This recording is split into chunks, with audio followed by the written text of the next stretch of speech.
他是年轻一代最妖孽的修炼奇才。3岁通气海，5岁开神谷，13岁踏入玉气境，16岁破玄空境，18岁成为玄天宗最年轻、最犀利、最帅气的亲传弟子。不出意外的话，马上就能走上人生巅峰。可就在这时，意外降临，家里来信告诉他，在遥远的暮云城有个未过门的废柴妻子。他本是小家族的天骄，却在某一天突然修为全失，手里带着一只神秘戒指。家族觉得他配不上我，要我立即上门解除婚约。卧槽！修为尽废，有戒指还要退婚，这熟悉的剧情，原汁原味的配方，让叶璇迅速意识到自己努力了18年，竟是一个反派。亏我这些年没日没夜的修炼，努力的像条狗一样，结果却是一个消活版未婚妻。作为玄天宗近10年崛起最为迅猛的绝世天才，叶璇身上一直都隐藏着一个大秘密，他不是这个世界的人，而是一名穿越者。但是穿越到这样一个神鬼莫测的玄幻世界，他并没有觉醒系统，导致叶璇极度缺乏安全感。所以这18年来，他拼了命往自己身上叠 buff， 成为叶族有史以来最杰出的天才少年。此时此刻，叶璇内心慌得一批。在这个陌生玄幻世界，自知最恐怖的不是那些神秘的恐怖大能，也不是那些充满未知的神奇秘境，而是一个远在18线边境小城的未过门妻子。虽然看小说的时候，这种反派上门退婚惨遭打脸的桥段早就烂大街了，但是看小说跟亲身经历完全是两码事儿。更何况叶璇还是个反派，一想到即将退婚的未婚妻当众喊出30年河东30年河西的场景，叶璇就感到一阵头晕目眩，内心1万头羊驼奔涌而过。叶璇不是没有想过趁主角还没崛起，先下手为强，把他给嘎了。但问题叶璇是一个反派啊，主角光环这种东西有多恐怖，就不用叶璇多说了。想想大地之姿的王腾，后台帮硬的天华，不是叶璇不想干，而是主角这种东西压根就干不死。就算被干死了，天命气运加深的主角也有千万种方法重生，而且重生之后实力更强，金手指威力更猛，简直就跟磕了伟哥一样狂暴输出。到时候别说区一个叶族，就是玄天宗背后的玄天神道亲自下场，都有可能一同覆灭。既然干不死，那就只能硬着头朝死干。自从得知小娇妻身具主角模板之后，叶璇就暗中派人前往暮云城里打听情况。小娇妻名叫澹台明月，生得肤白貌美，天生丽质。自从小娇妻修为全失之后，整个澹台家对待她的态度一落千丈，要不是因为她跟叶族还有联姻，早就被人扫地出门了。这种情况之下，小娇妻一定极度缺乏关爱，内心渴望得到别人的肯定跟鼓励。找到突破口的叶璇，果断违背了家族的意志，他不仅没有上门退婚，还写了一封长长的感人肺腑的书信，让人连夜送往暮云城，鼓励小娇妻不要气馁。不仅如此，叶璇准备了一枚储物戒指，里面堆满了各种奇珍异草、名贵丹药，并且在信中反复强调了一点，自己绝不会退婚，让小娇妻安心修炼。另外附赠了好几门叶族和玄天宗的高深功法跟绝学，希望我做的这一切，小娇妻能够感受到，金手指觉醒以后不要把我当野怪刷掉。此时此刻，叶璇的内心求生欲爆棚，他也不知道自己这样做究竟能不能扭转自己的反派命运。如果不能扭转，那我是不是可以考虑一下，从此顿时隐于深山？总而言之，绝对不要跟主角有任何牵扯，更不能让自己暴露在主角的视线之内。正当叶璇苦苦思索自己接下来该如何苟一波的时候，脑海深处忽而传来一阵奇怪的震荡，获得来自澹台明月的好感。大道气运加1，大道气运加1，大道气运加1，大道气运加1。叶璇一惊，刚才那玩意儿什么鬼？时间回溯到半炷香前，江国暮云城，澹台明月面色泛白，跪坐在家族当中，好像等待宣判死刑的囚徒一样。在他旁边依次是澹台家主、诸位族老以及澹台家年轻一辈的子弟们。10年了，这个浪费家族米饭的废柴终于可以滚蛋了。若非与叶族的一纸婚约，这个废物早该被家族扫地出门了，又岂会浪费家族整整10年的修炼资源？听着周围此起彼伏的讥讽与嘲笑，澹台明月眼中竟是一片悲凉。10年前，他是澹台家最耀眼的天才，是整个家族年轻一辈中最先达到9星武者的存在。那个时候的他，又有何人敢在他面前犬吠？族老们更是把他奉作掌上明珠一般，与叶族签下婚约。可就在这份婚约签下后不久，澹台明月的天赋突然就好像消失了一样。失去天赋的他，不仅武道无法更进一步，就连原本的修为也开始不断衰退，直到最后成为一个不折不扣的废物。哥，大家千万别这样说，月儿妹妹也不全是废物，至少当初她刚开始修炼的时候，也是曾在众人面前惊才绝艳过。说话的是澹台明月的堂姐澹台新兰，曾经的澹台明月犹如9天之上的皎月，澹台新兰在她面前暗淡无光，就连与叶族的婚约这等天大的好事，也落在了澹台明月的身上。如果当初被家族选择联姻的人是我澹台新兰，或许叶族今天就不会派人前来退婚，都是因为你，我才错失了如此完美的天定姻缘。澹台新兰好似被人夺走了人生中莫大的机缘一般，一双眼睛透着森森的恨意。在场的澹台族人们虽没有说话，但他们的眼神也是恨透了澹台明月。澹台家的祖上因与叶族先祖有旧，故而双方定下婚约。到了澹台明月这一代，与之签订婚约之人竟是叶玄那样的人中龙凤。若是能与玄天宗的少宗主结成姻亲，日后他们谭台家别说是在小小一个暮云城，就是放眼整个江国，也是横着走的存在。偏偏因为谭台明月的原因，让他们与这样的天赐机缘失之交臂。谭台明月，你就是整个谭台家的罪人，都是因为这个废物拖累了我们整个家族。但台家本该有更好的前程，谭台明月，你万死难辞其咎。面对周围一片沸腾的族人，谭台明月眼底写满失望。若是换了几天前，他或许会因为叶族的退婚深感绝望，但是现在似乎感受到了谭台明月内心的变化。他手指上平平无奇的神秘戒指闪过一缕浅浅的微光，你无需气馁，待我用神血之力为你洗涤身躯，崛起只是时间问题。戒指里的神秘女子传音说道：玄天宗虽是南荒域中的顶流宗门，背后更有玄天神道那样的超级背景，但是但台明月戒指里的神秘女子来历同样不俗。她本是上界绝世强者，却因意外陨落，神魂寄居于谭台明月的戒指当中。谭台明月之前修为一降再降，也是因为戒指里的神秘女子在借助谭台明月的气海丹田暗中疗伤。谭台明月刚开始知道事情真相的时候，着实气得不轻。他废物10年，在暮云城受尽奚落嘲讽，居然竟是因为这个原因。神秘女子也对此心怀愧疚，为了弥补谭台明月，神秘女子不仅收他为徒，而且还以神血替他洗礼身躯。距离神血第一次完全洗涤你的身躯还差3天，只要熬过这3天，你的天赋在这一界中将会超凡脱俗。超凡脱俗比叶璇还厉害吗？虽然谭台明月与叶璇素未谋面，但叶璇2个字却一直都是令江国所有天才望其项背的存在。某种程度来说，他已经不仅仅是一个简单的名字，而是一座令人无法逾越的高山。哼，一个叶璇算得了什么？你若能融合神血全部力量，就是这一界中的所有天才加在一起，也比不上你一根手指头。虽然叶璇的天赋在南荒域的确凤毛麟角，但是对于神秘女子来说，却不过是一个偏僻之地的天才罢了，哪能与他亲自调教的弟子相提并论？谭台明月听了一愣一愣的，对他来说，叶璇就已经是遥不可及的绝顶天才。可是，在他这个神秘师尊口中，似乎区区一个叶璇根本算不了什么。对于谭台明月的反应，神秘女子十分满意。她虽然只跟自己这个小徒弟相处短短几天，但她对谭台明月这个弟子却是十分喜爱。这次叶族当众上门退婚，她心中也是十分气愤。区区一个下界家族也敢退我徒儿的婚，若非他的神魂刚刚恢复，只怕早就冲出戒指，一剑灭了那狗屁的玄天宗。师尊，您的心意，徒儿明白。谭台明月完全能够感受到师尊心头那股正在燃烧的熊熊烈火。不过叶族那一纸婚约，毕竟庇佑了他10年，相比即将前来退婚的叶族，他还是更痛恨眼前这些见利忘义的同姓族人多一些。哎，师尊的脾气最是高傲，大不了等我修炼有成之后，亲自去一趟叶族，只需当众击败叶璇，象征性的替师尊找回些许面子即可。就在这时，一道强大的光影当空落下，光影中缓缓走出一个中年男子，男子名叫叶舒，乃是叶璇身边的贴身侍从。少主人的信给但台明月的。叶舒目光淡漠，叶族乃是江国与皇室并驾齐驱的大族，叶璇又是玄天宗少宗主候选人，若非叶璇亲自下令，以叶舒玄空境的修为实力，是不屑来暮云城这种小地方。好强大！这是谭台明月面对叶舒的第一反应。叶舒身上磅礴的气感威压，哪怕没有特意施展出来，依旧让在场之人如同蚂蚁面对巨象一般令人窒息。如此强大的修为，足以横扫整个暮云城，即便放眼江国，也是一方强者。这样的高手，却只是叶族送信的信使。叶族展现的实力越是强大，在场谭台族人对但台明月的恨意就越强烈。叶家尊使亲自传信了，月儿妹妹还不快点打开看看，万一不是退婚，而是安慰你好好修炼呢？感受到周围族人愤怒的情绪，谭台新兰借机上前煽风点火。区区一个废物，攀上叶璇这门婚事是他撞了大运。谭台明月啊，谭台明月，有些东西不该是你的，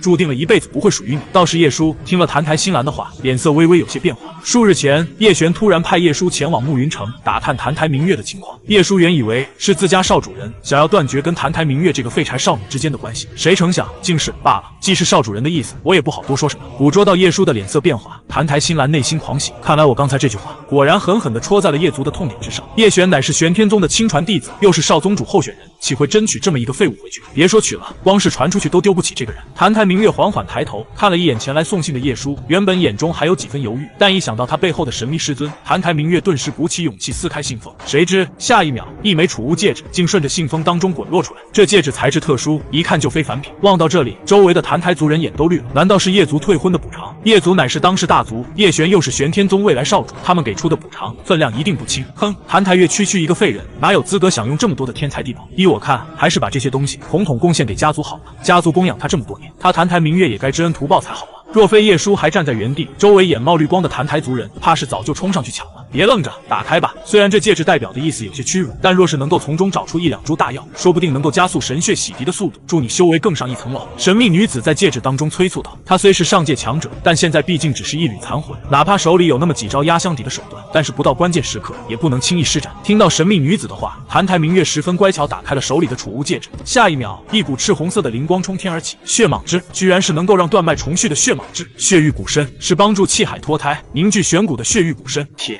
铁木灵液，天啊，那可是能够炼制3品丹药的绝佳灵药。机关凤尾花，居然还有机关凤尾花！望着一道道从储物戒指中冲天而起的灵光虚影，澹台明月整个人都呆住，在场的澹台族人更是状若癫狂，就连澹台家的族老们在见到储物戒指里的补偿之后，都忍不住露出了贪婪的神情。不愧是玄天宗的少宗主候选人，一出手就是这般大的手笔，退个婚都能拿出如此丰厚的补偿，他澹台明月真是赚大发了。感受到周围族人眼神中冒出了绿光，澹台明月下意识地捂住了戒指。他刚才只是打开了戒指里的一个角落，就冒出这么多的好东西，如果继续看下去，他真怕就连族老们都忍不住直接冲上来开抢。奇怪，担忧之余，澹台明月的内心又怀有些阵阵强烈的疑惑。退婚而已，就算有所补偿，也不过是为了成全彼此脸面的流程罢了。为何叶璇会派人送来如此厚重的宝物？刚才这些显露出来的奇珍异草，随便挑出一颗放在市面上，都是抢破头的存在。否则，澹台家的这些长老们也不会一个个如此贪婪。而且澹台月刚才悄悄朝着戒指深处瞟了一眼，里面除了各种各样的灵草、灵药之外，还有好几门高深莫测的功法传承，而且品级都不低，远比那些灵草灵药更加珍惜。退个婚还送上如此多的宝物，这叶璇究竟想干什么？怀着疑惑的心情，澹台月迅速打开手中的信件，可是映入眼帘的内容却让他再次呆在原地。怎么了？他是不是在信里故意出言羞辱于你？真是可恶！你放心，待为师再恢复些时日，定要杀上玄天宗，替你讨回一个公道。不是这样的，师尊。澹台明月俏脸微红，我刚才这是怎么了？澹台明月虽然从未见过他那位未婚夫，早年间也曾因为这门家族约定的婚事心存抵触，但是刚才当他打开书信的那一瞬间，澹台明月的内心竟忍不住产生了一丝涟漪，甚至觉得叶璇这个人还挺不错。澹台明月奇怪的反应引起了神秘女子的好奇，她通过刚刚恢复不久的力量感知了一下书信上的内容，结果两个人都愣住了。叶璇不仅没有像他想象中那样嫌弃澹台明月出身微末、出言羞辱、打压澹台明月修为尽废，反而在书信当中对澹台明月鼓励打气，尤其是信里最后那句：纵使你是个凡人，我叶璇也会护你一生无忧。尔虞我诈的修炼界，竟还有如此重守承诺之人。神秘女子今天真是小刀划屁股，开了天眼了。想当初她在上界风生水起之时，多少人踏破门庭，只为同她拉上一丝关系。可是后来她蒙难之后，就连身边最亲近之人都在一旁落井下石。若非遭受信任之人的背叛，她又何至于落得如今这般田地？月儿妹妹是被信里的内容吓到了吗？既然你不敢大声念出来的话，那就由堂姐我来代劳好了。她一把夺过澹台明月手里的信，眼含笑意，大声咏诵：婚约已定，你是我叶璇之妻，自当护你，待我通过生死试炼，定当为你重塑气海丹田，守护你一生一世。澹台新兰念到一半，脸色已经由最开始的讥笑渐渐演变成了僵硬。怎么会？叶族来信难道不是要解除婚约吗？澹台明月都已经是一个废人了，叶璇为何还要护他？难道这就是传说中的真爱？真爱二字听在澹台新兰耳中格外刺耳，可是在场的澹台族人早已没空理会他了。想不到叶璇少爷竟如此重守承诺，明月妹妹真是好福气。刚才都是我们的错，还请明月妹妹您大人大量，不要放在心上。堂姐，您还记得我吗？我是小六子啊，小时候我娘还抱过你呢。明月表妹，我以前就是猪油蒙了心，从今往后我就是您身边最忠诚的打手，谁敢说您半句坏话，我打断他的骨头。望着刚才还骂自己废物，要把自己赶出家族的族人们，转眼变成了他的忠实捧哏。澹台明月平生第一次感受到人的脸皮居然可以厚到这种程度。这些人当他落魄的时候，一个个恨不得上来踩死他，如今得知叶璇没有退婚的心思，还如此照拂他，一个个又好像舔狗一般，纷纷跪在面前摇尾乞怜。生在这样的家族当中，还真是可悲啊。不过这对澹台明月而言，又何尝不是一种幸运？若非因为自己废物了10年，又怎能看清楚这帮狗头嘴脸之人的真面目？这一切还真是多亏了叶璇。哎呀，我怎么又想到他了？想到叶璇，澹台明月脸颊又是一阵红晕。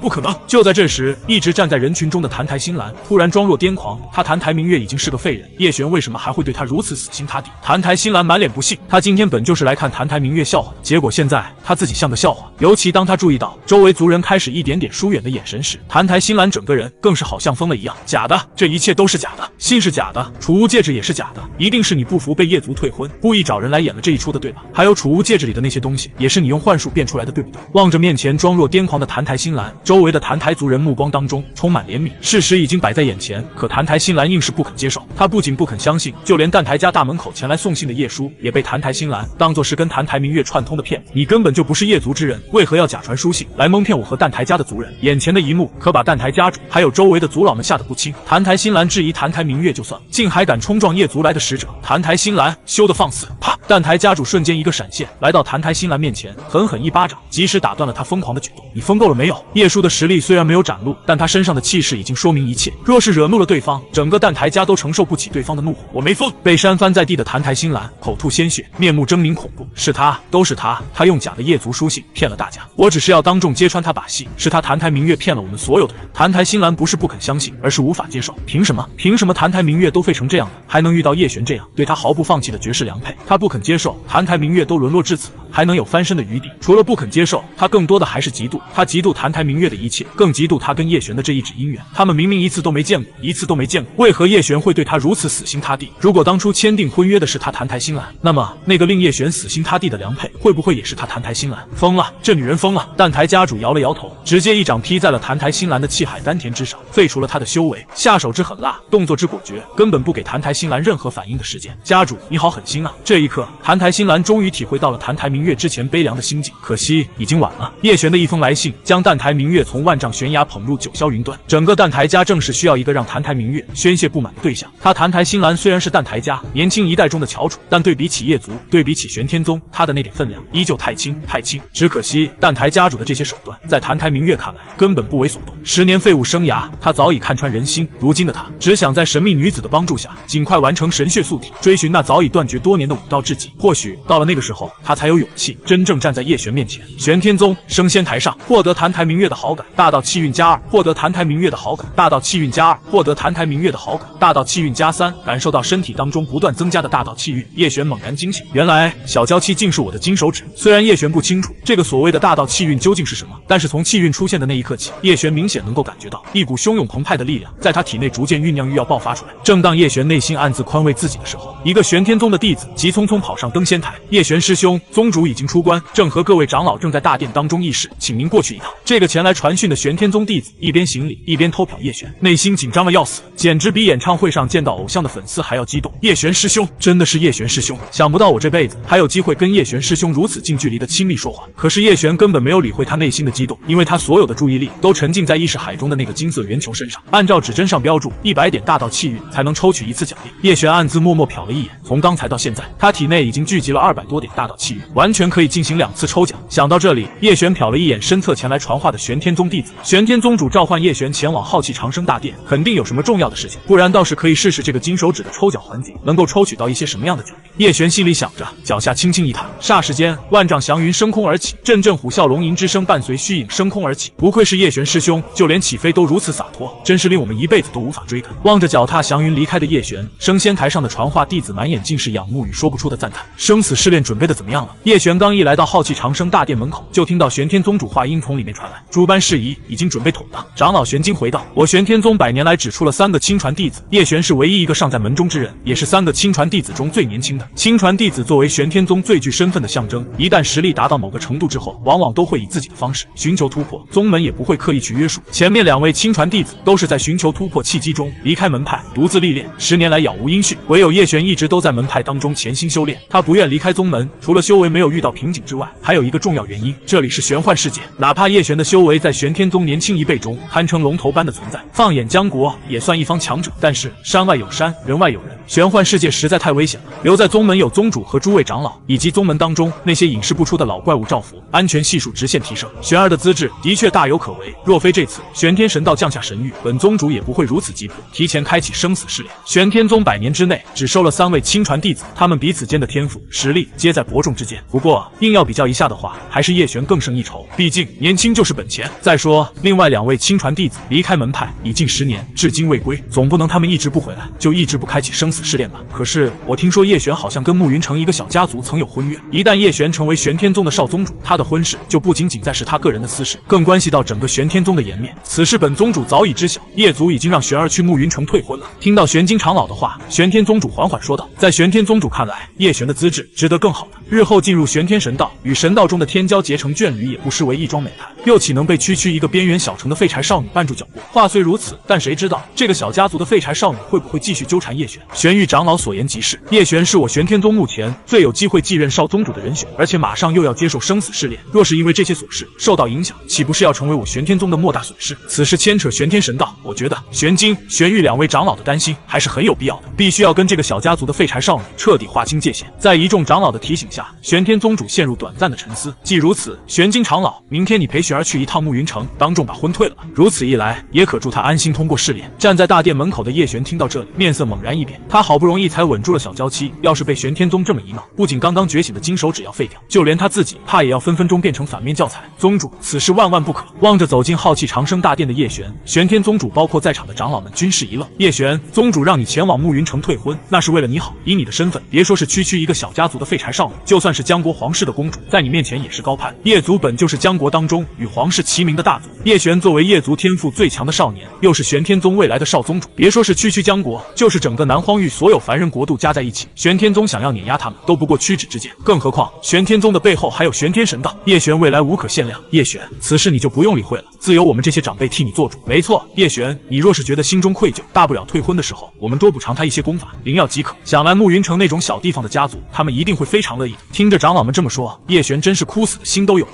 小说里的萧火火是怎么暴走的？你们忘了？虽然正常人的思维都觉得区区一纸婚约又没有什么束缚力，只要补偿合理，对方就会不在意。可主角的脑洞根本就不是凡人能够理解的，他们非但不会觉得一纸可有可无的婚约换了这些灵药功法很划算，还会觉得你在侮辱他。要是叶璇的小娇妻也是萧火火这种类型，想到这里，叶璇脑海中已经不自觉浮现出被小娇妻虐杀的10种剧情了。暮云城的婚约我是不会退的。此时此刻，求生欲爆满的叶璇已经顾不得在大殿之上顶撞宗主和各位长老了。既然婚约已定，我叶璇就不适合一个始乱终弃的人。宗主和诸位长老的好意，叶璇心领了，但退婚之事恕难从命。大殿之内，玄天宗主和宗门内的一众长老还以为自己听错了，一个个眼睛瞪了好像铜铃一样。暮云城不过是江国境内的一座边陲小城，但台家更是听都没听说过的小家族。叶璇是疯了还是傻了？竟对一个小家族的废柴少女如此死心塌地，就算她有容貌绝世之姿，也不值得叶璇如此痴迷啊！璇儿，修行路上岂能感情用事？玄天宗主更是长袖一挥，眼神中隐隐带着一丝怒气。这么多年，玄天宗倾尽一切培养叶璇，以叶璇的资质，一旦成为玄天宗少宗主，立马就能进入玄天神道进行深造。日后什么样的天骄圣女配不上，岂能在一个小家族的废柴少女身上死磕？本宗主再给你一次机会，你若肯解除婚约，我可在生死试炼传你玄天奥义，祝你顺利通过试炼，成为我玄天宗的少宗主。思玄天宗主此话一出，在场的玄天宗长老们无不倒吸一口冷气。玄天奥义乃是玄天宗的至高奥义，若是叶璇能够在进入生死试炼之前先一步掌握玄天奥义的话，那么生死试炼对于他而言将再无任何难度可言。可以说，玄天宗主这是在直接钦定叶璇成为玄天宗的少宗主。事后，玄天宗还会举宗之力推荐他前往玄天神道，这是多少人盼都盼不来的天大机缘。是为了一个废柴少女放弃更进一步的大好前程，还是成为玄天宗的少宗主，从此一飞冲天？大家都在等待着叶璇的答案。抱歉，宗主，我意已决。叶璇的回答十分坚决，在奥义和生命之间，叶璇果断选择了后者。再强大的奥义也需要有命才能修行，更何况他都觉醒金手指了，在金手指的面前，什么样的神通绝学都得统统靠边。叶璇，宗主的决定乃是为了你好，你最好想想清楚。若是没我玄天宗，你叶璇纵有天纵之才，也断无今日的成就。别忘了，我玄天宗并不是只有你一个亲传弟子，究竟如何抉择？叶璇，你必须在这大殿之上，当着所有人的面说清楚。叶璇为了澹台明月，当众顶撞玄天宗主跟诸位长老，惹来了玄天宗高层的集体怒火。然而就在这个时候，叶璇平静许久的脑海深处再次轻轻一震，澹台明月好感再次增加。大道气运+5+5+5顷刻之间，金色圆球上的大道气运直接从200多点冲到了300出头。卧槽！被震惊到的叶璇差点当场爆出粗口：小娇妻这是怎么了？好感度跟不要钱一样，砰砰砰往上冒。按照这个好感的飙升速度，还学个对的玄天奥义，当然是小娇妻更香啊！叶璇一边强忍着内心的兴奋，一边默默点开了金色圆球上的指针，他已经迫不及待想要抽上一波奖励了。随着叶璇手指点动，金色圆球上的308点大道气运忽而冒出-100点，与此同时，上面的指针开始飞速旋转起来。很快，不断转动的指针就落在了一个金灿灿的宝盒之上，伴随指针指中的宝盒砰一声爆开来，4个斗大的彩色弹幕喷涌而出。谢谢惠顾，我尼玛！叶璇额头青筋猛地跳动了2下，他是真没想到自己都重生到玄幻世界，还能碰见这种让人血压飙升的坑爹玩意儿。叶璇，看你样子，似乎对宗主还有各位长老刚才的提议有所不满。玄天宗主和大殿上的诸位长老本就因为叶璇之前的顶撞心生不快，如今见到叶璇一脸很不爽，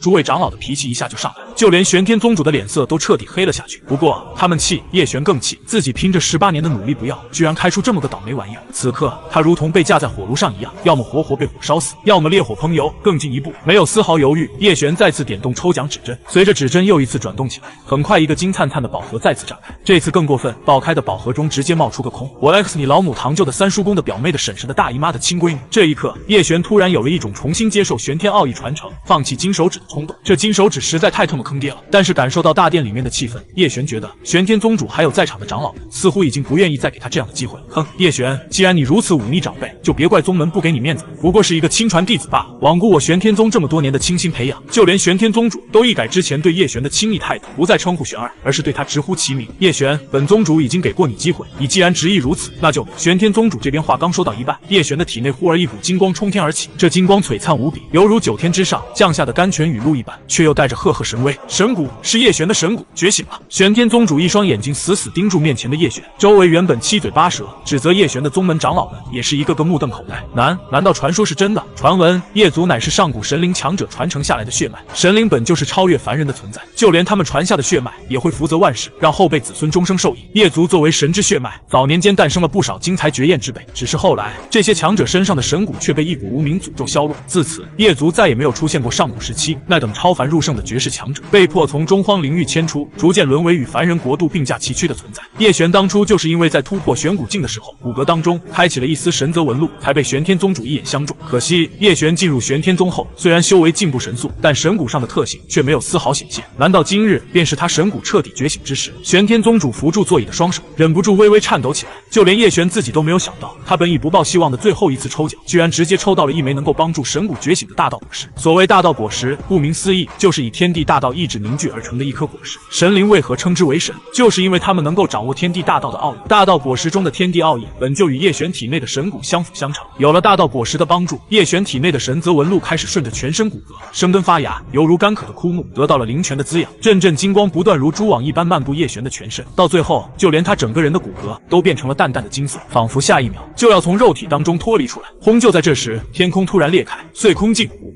道宗师，叶璇突破了5道宗师。天呐，这就是神骨的伟力吗？感受到叶璇周围恐怖的能量变化，大殿当中的玄天宗长老们呼吸都快要屏住。他们这些宗门长老，有的苦苦修炼了一辈子，到头来也不过碎空境5道宗师的修为。可是叶璇才刚刚觉醒神骨，居然直接就突破了碎空境，神奇之人！想不到多年之后，我玄天宗竟又出了一位神奇之人。神奇之人是这个世界对觉醒神骨之人的统称，这类人修炼起来毫无瓶颈可言，而且日后随着神骨觉醒的强度，实力也会愈发恐怖。就算将来追逐先祖的脚步，成为一位全新的神灵，也并非是不可能的事情。大殿上渐渐反应过来的玄天宗长老们脸色复杂至极。若叶璇仅仅只是天赋过人，玄天宗倒也并非没有更好的选择。可是现在，一位神奇之人，他的存在已经不是区区一位亲传弟子能够比拟，就算是在玄天神道当中，也是足以引起重视的存在。嗨，既然玄儿你不愿意解除婚约，我们也不好强人所难。说到底，这终究是你自己的私事，我们这些师门长辈也无非是为了你心急了一些。刚才还怒火中烧，一副要将叶璇逐出师门样子的玄天宗主，转眼之间变得面目慈善、和蔼可亲起来。就连周围原本持有反对意见的宗门长老们，也纷纷变得通情达理。你那未婚妻无非是出身低了点，修为废了些，但不管怎么说，彼此喜欢就好。感情的事情本就没有什么道理。叶璇，你能坚守本心，宗主还有我们诸位长老都感觉十分欣慰。玄天宗主更是直接当场拍板，生死试炼的时间就定在半个月后。璇儿，你刚刚突破5道宗师，还需好好巩固修为。待会儿我会让人送些稳固境界的灵药过去，你只管养足精神，为之后的生死试炼做准备。叶璇成为神奇之人，意味着将来进入玄天神道也会备受器重，玄天宗还不至于为了区区一桩婚事把路给走窄了。那就谢过宗主和诸位长老了。叶璇脸上淡淡一笑，虽然这金手指有些坑爹，但好歹关键时刻还是发挥了应有的效率。目送叶璇离开之后，玄天宗主和在场的诸位长老内心深处皆是一阵复杂的情绪。谁能想到玄天宗在这个节骨眼上居然能够诞生一位神奇之人？玄天宗主望着叶璇离开的背影，内心深处一阵若有所思。数日前，玄天神道突然降下神谕，要求散落在4大荒域中的所有支脉，选拔各自门下颇具潜力的亲传弟子前往玄天神道深造。玄天神道已经很久没有开启通往中荒灵域深造的资格了。虽然玄天宗主不清楚玄天神道为何突然颁下这样的神谕，但这对于玄天宗而言，无疑是一个千载难逢的机会。叶璇终究还是太年轻了些，等他通过生死试炼，进入玄天神道，见识了更广阔的天地，自然会明白我们今天的苦心。没错，玄天神道无数妖孽纵横，更有倾国倾城的神女将士，相信叶璇到了那个时候，会明白自己该如何抉择。听到长老们的话，玄天宗主轻轻点头。若叶璇没有觉醒神骨，他如此忤逆宗门长老和宗主，为了维护玄天宗的威严，少不了要对他做出处罚。但是现在情况截然不同了，叶璇觉醒神骨，成为神奇之人。对于天才，这个世界总会无比宽容。如果宽容不够，那一定是你不够天才。希望此番神道开启，我玄天宗能够拔得一个不错的头筹。玄天宗主望着叶璇离开的方向，心中暗暗想着。回到住所，叶璇二话不说，翻出信纸，开始继续写信。虽然这个世界有不少显像传音的秘符，但叶璇觉得还是一笔一画亲手写出来的东西更能代表他的一份真心。关键键是要让小娇妻感受到他的真挚情感。金手指顺利觉醒，看来小娇妻对我的糖衣炮弹还是很受用的。这个时候一定要抓紧时机，趁热打铁。叶璇刚才在大殿上的一波3连抽，已经消耗了金色圆球里的所有气运值，必须再来一封情感真挚的书信，从小娇妻那里进货。叶璇绞尽脑汁搜寻前世网络上所有男女肉麻拉扯感情的词句，全部汇聚在绵薄的信纸之上。可是信刚写好，就被他一把揉捏，用9天玄火烘烤的渣都不剩。不能这么写，小娇妻现在只是初步对我产生好感，我跟她之间的关系还不是特别明朗，若是突然冒进，反而会让她觉得我这个人十分轻浮，生出厌恶。叶璇虽不是什么情场老手，但类似的段子上辈子也看了不少。当男女关系没有达到一定程度的时候，贸然升温只会适得其反。看来还是得多从关爱的角度出发。打定主意之后，叶璇重新拟定文笔，在信纸之上挥霍笔墨，大致内容跟之前类似，都是一些鼓励澹台明月好好修炼、为他打气的言语。只是这一次书信上面附增了许多叶璇自己对于修炼的心得感悟，一副点燃自己、照亮别人的暖男姿态。修行世界最不缺的就是尔虞我诈，在这种情况之下，真诚反而成为了一剂必杀技。叶璇这边信刚一写好，叶舒也刚好从暮云城回来了，望着叶璇桌上墨迹尚未凝干的书信，叶舒脸上突然涌出一抹奇怪的神情。少主人，您这有些话，叶舒憋在心里已经很久了，只是碍于他和叶璇之间的主仆身份，叶舒一直忍着没有说出口。但是见到叶璇对澹台明月如此痴迷，叶舒觉得自己还是有必要站出来劝阻一番。少主人，澹台明月虽纵然有闭月之姿，但在力量为尊的修行界，容貌只不过是附加值。只要少主人有足够的实力，将来什么样的倾国倾城找不到，又何必非要忤逆族老们的意思？就算您不在意族老们的想法，那么玄天宗呢？玄天宗的宗主和长老们，难道真会让你迎娶一个门不当户不对的？我觉醒神骨了！叶璇话音淡然，短短6个字，听在叶舒耳朵里，犹如当头落下的猛雷一般，炸了叶舒脑袋瓜子嗡嗡的。觉什么骨？我觉醒神骨了！什么神骨？我觉醒神骨了！觉醒什么骨？嗡！下一秒，阵阵金灿灿的神光纹路已经顺着叶璇全身骨骼勾画出来。神骨，少主人居然真的觉醒了神骨！感受到神骨当中蕴含的蓬勃伟力，叶舒终于反应过来，阵阵激动、兴奋的情绪不断顺着叶舒的双眼当中爆发出来。一位觉醒神骨的神启之人代表什么？没有人比身为神灵血脉的叶族之人更加清楚。现在我有资格选定自己的婚姻大事了吗？叶璇平淡的话音听在叶舒耳朵里，却宛如9天降下的神谕一般。有，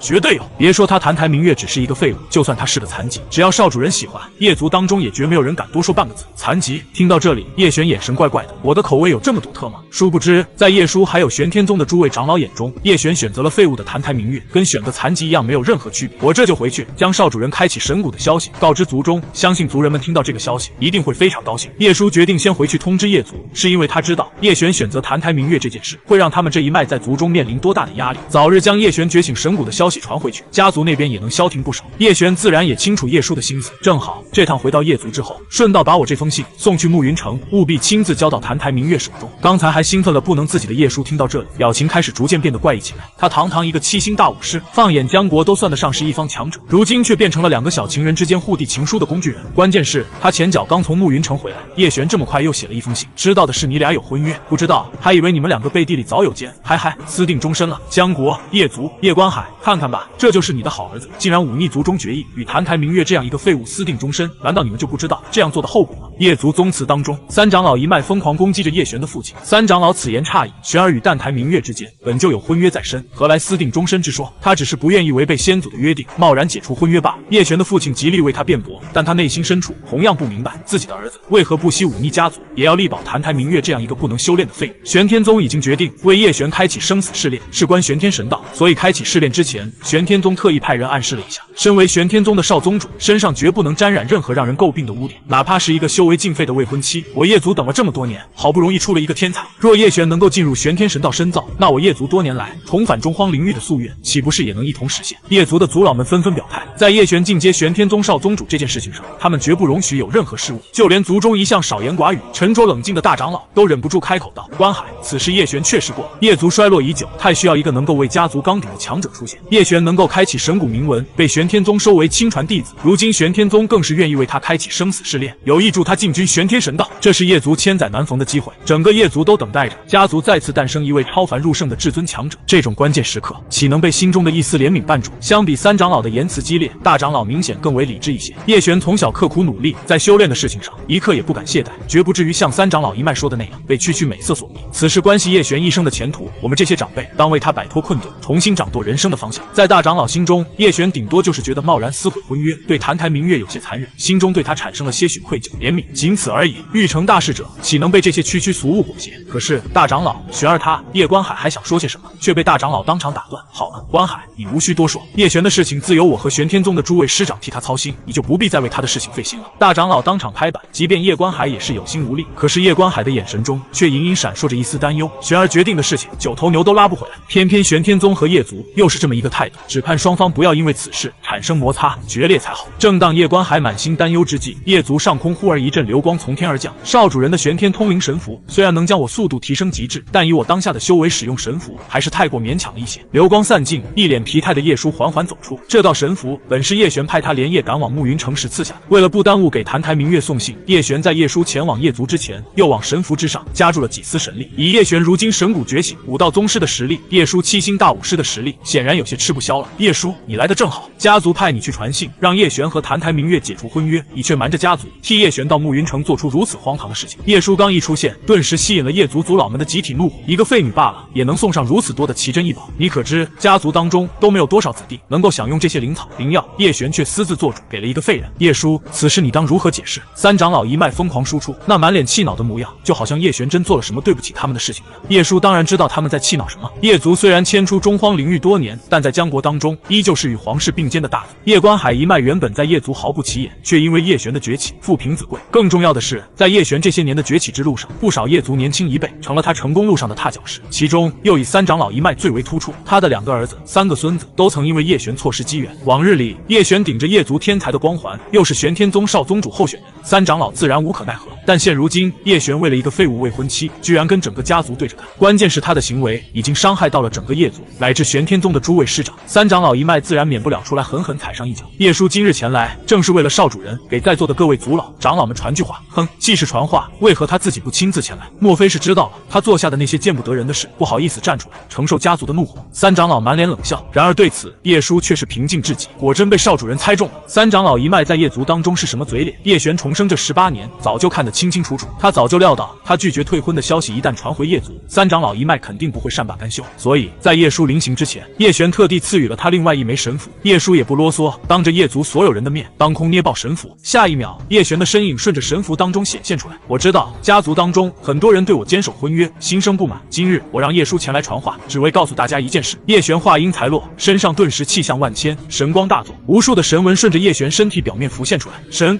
骨，这是神骨！叶璇觉醒神骨了。作为上古神灵的后裔，没有谁比叶族更加清楚神骨觉醒意味着什么。此时此刻，见到这一幕的叶族之人，皆是一脸目瞪口呆，就连叶璇的父亲叶关海都是如同雷击一般，整个人石化在了原地。宗祠当中空前的宁静，就算掉根针在地上，都能听得一清二楚。大长老更是呼吸急促，双手青筋盘扎，一把抓住了身后还未反应过来的叶关海。关海，我族族长之位空悬许久，不知你可有意成为我叶族之长？大长老此话一出，在场之人纷纷震惊。大长老执掌叶族已近100年，若叶关海成为家主，岂不是意味着叶族从此大权旁落？但是转念一想，大家瞬间又明白过来，叶璇已经觉醒神骨，叶族多年苦待的良机，此刻就在眼前。一位觉醒神骨的神启之人，注定他的一生将要踏上一条与先辈并肩的强者之路。神启之人，我叶族已经多少年没有出现过觉醒神骨的神启之人了。短暂的宁静过后，叶族宗祠当中爆发出阵阵兴奋的欢呼，不少人眼中已经开始热泪滚动。那些原本因为叶璇执意不肯退婚而对叶关海抱有成见的叶族族老们，也纷纷转头向叶关海发起祝贺。恭喜族长，贺喜族长！叶璇小年纪就能觉醒神骨，将来定是我叶族的盖世强者。以叶璇天纵之资，如今又觉醒神骨，他想要什么样的未婚妻不行？就算是玄天宗也不会为了此事问罪叶族。一位神启之人的分量，足以打破一切世俗枷锁，即便是在玄天宗也不例外。族长为我叶族生出如此天骄，叶族族长之位实至名归。眼瞅着刚刚还众志成城问罪叶璇的风向，转眼全都倒向了叶关海。三长老一脉当真是狠狠感受了一把什么叫做世态炎凉，富平子贵。望着对面一脸风光得意、万人拥簇叶关海，三长老更是一脸妒火中烧。凭什么他叶关海就能生出叶璇这样的麒麟儿？再看看身后那几个不成器的家伙，三长老的脸色瞬间变得扭曲起来。假的，这一切都是假的。叶叔，你以为搞个虚幻投影就能骗过所有人吗？你骗得过大长老，骗得过在场的族人，可是你骗不了我。除非叶璇现在就站在我面前，当众让我检查神骨的真伪，否则我绝不相信他叶璇能够觉醒神骨。自从1000年前叶族的强者们体内神骨被那场无名诅咒削弱之后，这么多年来，叶族多少惊才绝艳之辈都不曾再次次开启神谷，他叶璇凭什么能够觉醒？望着一脸癫狂、睚眦欲裂的三长老，在场的夜族之人纷纷与他拉开距离，就连三长老自己这一脉的族人也好像看疯子一样盯着他。你们这是什么眼神？我没疯，我只是说出了事实的真相。眼见众叛亲离，三长老眼球当中的血丝愈发浓郁，他一脸妒恨地盯着叶观海，都是你，都是因为你，叶观海，你不过是个身份卑贱的旁系分支，有什么资格担任叶族的族长？他不服，他不服自己这么多年的努力，却比不上叶观海生了一个好儿子。他更不服气的是，这个好儿子为什么不是他自己生出来的？你该死，叶观海，你该死啊！三长老浑身气机爆发，猛地朝着叶观海冲去。关键时刻，一道巨大的牢笼从天而降，将扑向半空的三长老强行镇压。是大长老和在场的叶族族老们出手了。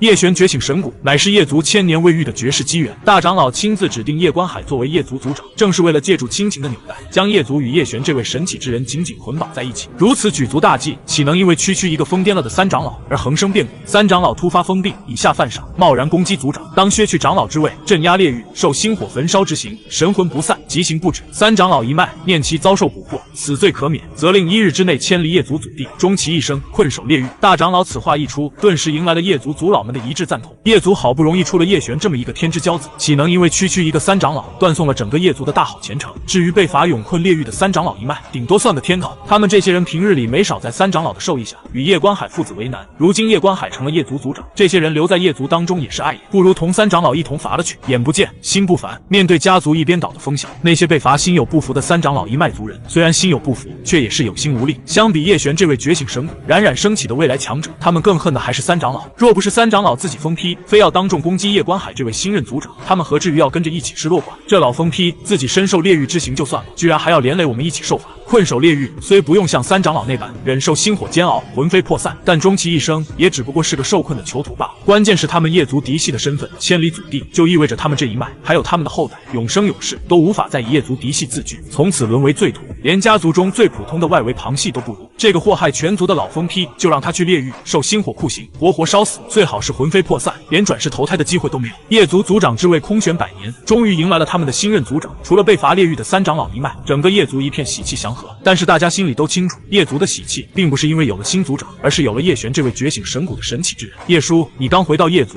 不如就在族中休养些时日，我也好向你询问一些关于雪儿的事情。结束了继任大典的叶观海，一副要留下叶叔彻夜长谈的姿态。他本是叶族一个普通的旁系族人，以他的天资，这辈子能够在族中混到个执事已经是极限了。谁成想，劲壮大运般诞下了叶璇这样的天之骄子，如今更是一路高升，成为了叶族族长。正所谓儿行千里母担忧，做父亲的也是一样。叶璇离家多年，一直在玄天宗潜修，叶叔又是叶族唯一一个常年伴随在叶璇左右之人。叶观海自然想要通过叶叔多了解一些关于自己儿子的事情。面对叶观海的挽留，叶叔面露难色。族长，不是叶叔不愿意留下，实在是少主人有更重要的事情让我赶往暮云城。重要的事情？叶观海面色一愣，难道比他爹担任叶族族长还要重要？可是当叶观海转念一品暮云城3个字，眼神当中却又绽放出了不一样的光彩。莫非是玄儿觉醒神骨之后突然想通了，决定和澹台明月解除婚约？也对，玄儿本就是我叶族的天之骄子，如今又觉醒神骨，玄天宗势必会对他加重筹码。玄天宗少宗主的位置多半已经板上钉钉，将来进军玄天神道，以玄儿神启之人的身份，什么样的天骄神女找不到？年轻人一时意气，做事冲动也是能理解的，只要他懂得悬崖勒马，终究不枉成长一番。说起来，还是我这个父亲没本事，害了他。若非因为当初叶观海人微言轻，叶璇天赋尚未显现，家族抱着完成先祖约定的心思，让叶璇与澹台明月定下婚约，叶璇也不会因为婚约的事情被人诟病。如今看来，叶族当初和澹台家的这份婚约本就身份不大。望着面前满脸自责、独自敌话的叶观海，叶叔几次想要开口，但他最终还是忍住了。族长，少主人要做的事自然有他的理由，我们只需在背后默默支持他就好。这句话原本是叶叔在内心深处默默说服自己的，但他现在觉得叶观海比他更需要这句话，希望族长日后知道实情，能够想开一些。叶叔偷偷望了叶观海一眼，身上的玄天通灵神符再次闪烁，眨眼之间化作一股流光消失在了叶族当中。暮云城澹台家有了叶璇提供各种奇珍大药，澹台明月神血洗涤的速度也开始成倍递增，只差最后一点，神血就能彻底洗涤你的全身。自此之后，你的修炼将会一飞冲天。戒指中的神秘女子冲天而起，以残魂状态护住澹台明月的浑身经脉，以防药力对澹台明月本身产生伤害。望着药力激发下周身灵韵、光彩熠熠的澹台明月，神秘女子眼底闪过一抹淡淡的欣慰。澹台明月的资质比她想象中的更好，是个作为衣钵传人的不错选择。不过，相比资质，澹台明月的性格明显更受神秘女子偏爱。修行路上从不缺少天才，很多天才为了自身利益更是不择手段。我这徒儿内心纯良，最是和善，光凭这点，我必要护他一世无忧。见惯了修行世界的尔虞我诈、背信弃义，神秘女子反而更喜欢澹台明月身上这些质朴的特质。因就在这时，药力灌体的澹台明月口中忽而发出一声英语，下一秒，耀眼的神光贯穿全身，澹台明月终于冲破桎梏，周天环伺的天地灵气纷纷化作漩涡，朝着澹台明月疯狂汇聚。起初只是澹台明月的房间，跟着是他居住的院子，最后异象甚至蔓延到了整个暮云城的上空。怎么回事？为何整个暮云城的天地灵气都在朝着澹台家上空汇聚？是谁在引动此方天地异象？望着头顶不断变大的灵气漩涡，暮云城的武者们无不惊骇，澹台家族人们更是一脸懵逼。瞧这灵气汇聚方向，似乎是澹台明月的院落传来。匆匆赶来的澹台家主还有族老们一个个面露惊异。澹台明月，他不是废了吗？如何会引来这般恐怖的天地异象？能够引来如此巨大的灵气漩涡，必是惊动一方的绝世天才。很显然，澹台明月并不符合这一特质。难道是他房中还有其他人在修炼？赶到澹台明月房外，澹台家主还有族老们纷纷一脸若有所思，朝着对面紧闭的房门望去。会不会是叶璇？就在这时，一个族老突然开口：“叶璇。”澹台家主内心一动。昨日，叶璇在信中为澹台明月强硬撑腰的态度，引得不少澹台族人纷纷猜测，二人私下早已暗结情愫。如今听了身边这位族老的话，再联想到家族上空的天地异象，澹台家主愈发觉得族人们的猜测并非空穴来潮。莫非澹台明月房中引发天地异象之人真是叶璇？心中一旦有了这样的念头，很多事情就开始在众人脑海中自动合理化。不愧是叶族的绝世妖孽，玄天宗少宗主候选人，随随便便就能引来这般天地奇观的灵气异象，果然是天纵之才，潜力无穷。我澹台家能够得此良婿，当真是祖宗显灵，三生有幸。他们马屁拍得震天响，浑然没有注意到，此刻暮云城中几股强大的力量已经纷纷锁定了澹台家。小小一个暮云城，竟还有如此妖孽，实在是难得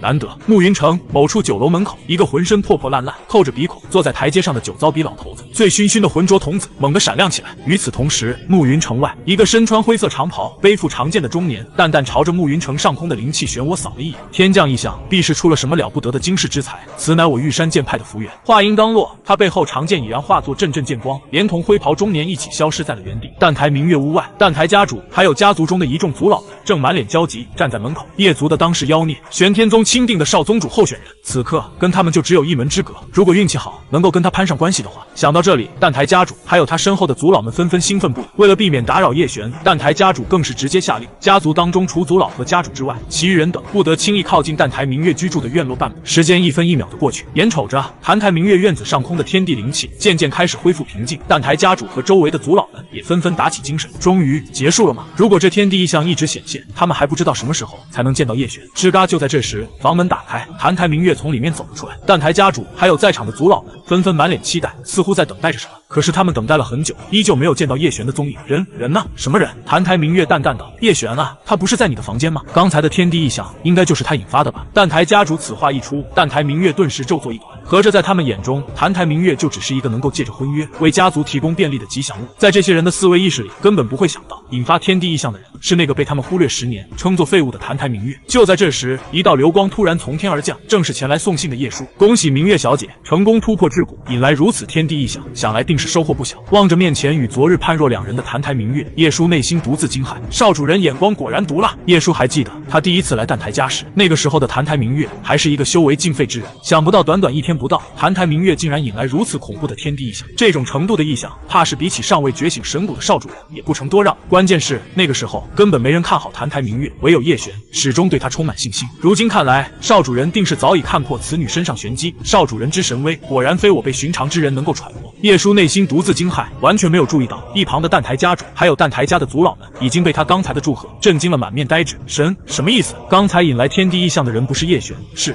澹台明月，可他不是已经废了吗？叶舒和澹台明月之间的对话，他们听了一清二楚。可越是如此，澹台家主和他身后的族老们内心越是难以置信，那个被家族圈养了10年的废物少女，如何能够引来暮云城上空如此恐怖的灵气漩涡？刚才那天地异象，真是你引发的？澹台家主到现在都还有些难以接受这个现实，周围的家族族老们就更是了，他们都在等待着澹台明月亲口承认。可是澹台明月根本没有理会他们的意思，他扭头望向一旁的叶舒，尊使去而复返，莫非是为了昨日之事？昨日叶舒离开之后，澹台明月冷静下来，也想了很多。他跟叶璇玄素未谋面，叶璇如此帮扶，只能说明叶璇此人天生重信守诺，而不是因为他谭台明月这个人。想明白这点之后，谭台明月也不再像刚开始那般冲动。就算叶璇重信守诺，有心帮扶，可我和他之间身份实在悬殊。即便如今我修为尽复，可他依旧是叶族最耀眼的天才，玄天宗的少宗主候选人。无论是叶族还是玄天宗，都不会容许叶璇这样的天之骄子去娶一个实力家世如此低微的淡台明月。储物戒指中的大药已经被师尊的神力炼化，我也完成了神血洗涤。就算叶族要收回戒指，断绝我与叶璇之间的婚事，于我而言也没有任何损失。事到如今，谭台明月已经不再去想找叶璇决一高下，替师尊找回面子之类的事。叶璇的所作所为已经证明他是一个重信守诺、光明磊落之人。若他谭台明月日后还要为了这种事情去挑战叶璇，别说谭台明月过不了自己心里这关，首先从道义上他就已经输了。这是叶璇昨日给我的储物戒指，里面被我炼化的几株大药，待我修炼有成之后自会还他。至于婚约之事，谭台明月话刚说到一半，递出去的戒指又被叶叔推了回来。尊使二字实不敢当，我只是少主人身边一个跑腿。至于戒指，少主人送出去的东西岂有收回之理？似乎看出了谭台明月内心的担忧。叶叔临了又补了一句：叶族和玄天宗已经同意少主人的决定，婚约之事无需担忧。什么？叶族和玄天宗居然同意了？谭台明月才刚刚恢复修为没多久，消息还来不及传出去。这种情况之下，叶族和玄天宗岂会任由叶璇选一个无法修炼的废女为妻？少主人已经觉醒神骨，不日即将进入生死试炼，这是少主人让我转交的修炼心得，希望对你能够有所帮助。望着叶叔手里递来的书信，谭台明月整个人都呆住了。什么？叶璇觉醒神骨？周围听到这个消息的淡台家主还有淡台家的族老们就更是内心深处的震惊早已无法用言语描述。叶璇的天赋原本在年轻一辈当中就已经足够令人窒息了，如今又觉醒神骨，成为神奇之人，日后别说是在南荒域，就算是进入中荒灵域，叶璇的天资也是排得上号的。相比周围满脸惊骇的族老们，谭台明月则是另外一番景象。他刚刚经过师尊神血洗涤，恢复修为，原以为要不了多久就能追赶上叶璇的脚步，没成想叶璇竟直接开启神骨。难怪玄天宗和叶族会如此放纵他，一位神奇之人已经足以打破这世间大多数陈规，哪怕是在叶族和玄天宗也不例外。不过相比叶璇觉醒神骨，叶叔的后半句话明显让淡台明月触动更深一些。他原以为叶璇扛不住叶族和玄天宗的压力，故而派人前来索要戒指，顺便退出婚约。谁成想对方送来的竟是叶璇的修炼心得。他刚刚经历神血洗礼，突破桎梏，正是需要稳定修为的时候。叶璇的这封心得感悟对他而言简直就是雪中送炭。即便谭台明月昨日已经想得足够清楚，此刻依旧忍不住芳心一颤。你这个未婚夫婿倒还不错，就连一向不爱说人好话的神秘女子都在戒指中传来感慨，觉醒神骨也算勉强能够配得上我这徒儿了。不过日后究竟如何，还得看他们自己的造化。谭台明月感觉自己一颗心从未像今天这般滚烫过，这些心得感悟对我的确大有裨益，还望回去之后替我谢过他。要不是谭台明月刚刚突破，对于身体的掌控已经达到极致，怕是已然忍不住当众脸红了。既然信已送到，那叶叔告辞了。叶叔隐约可以感到两道强大的气息正在靠近，不过这两道强大的气息并无恶意，想来应该是刚才的天地异象引来了江国强者的注意。每当天才觉醒，总会有强者前来收徒，在叶叔看来，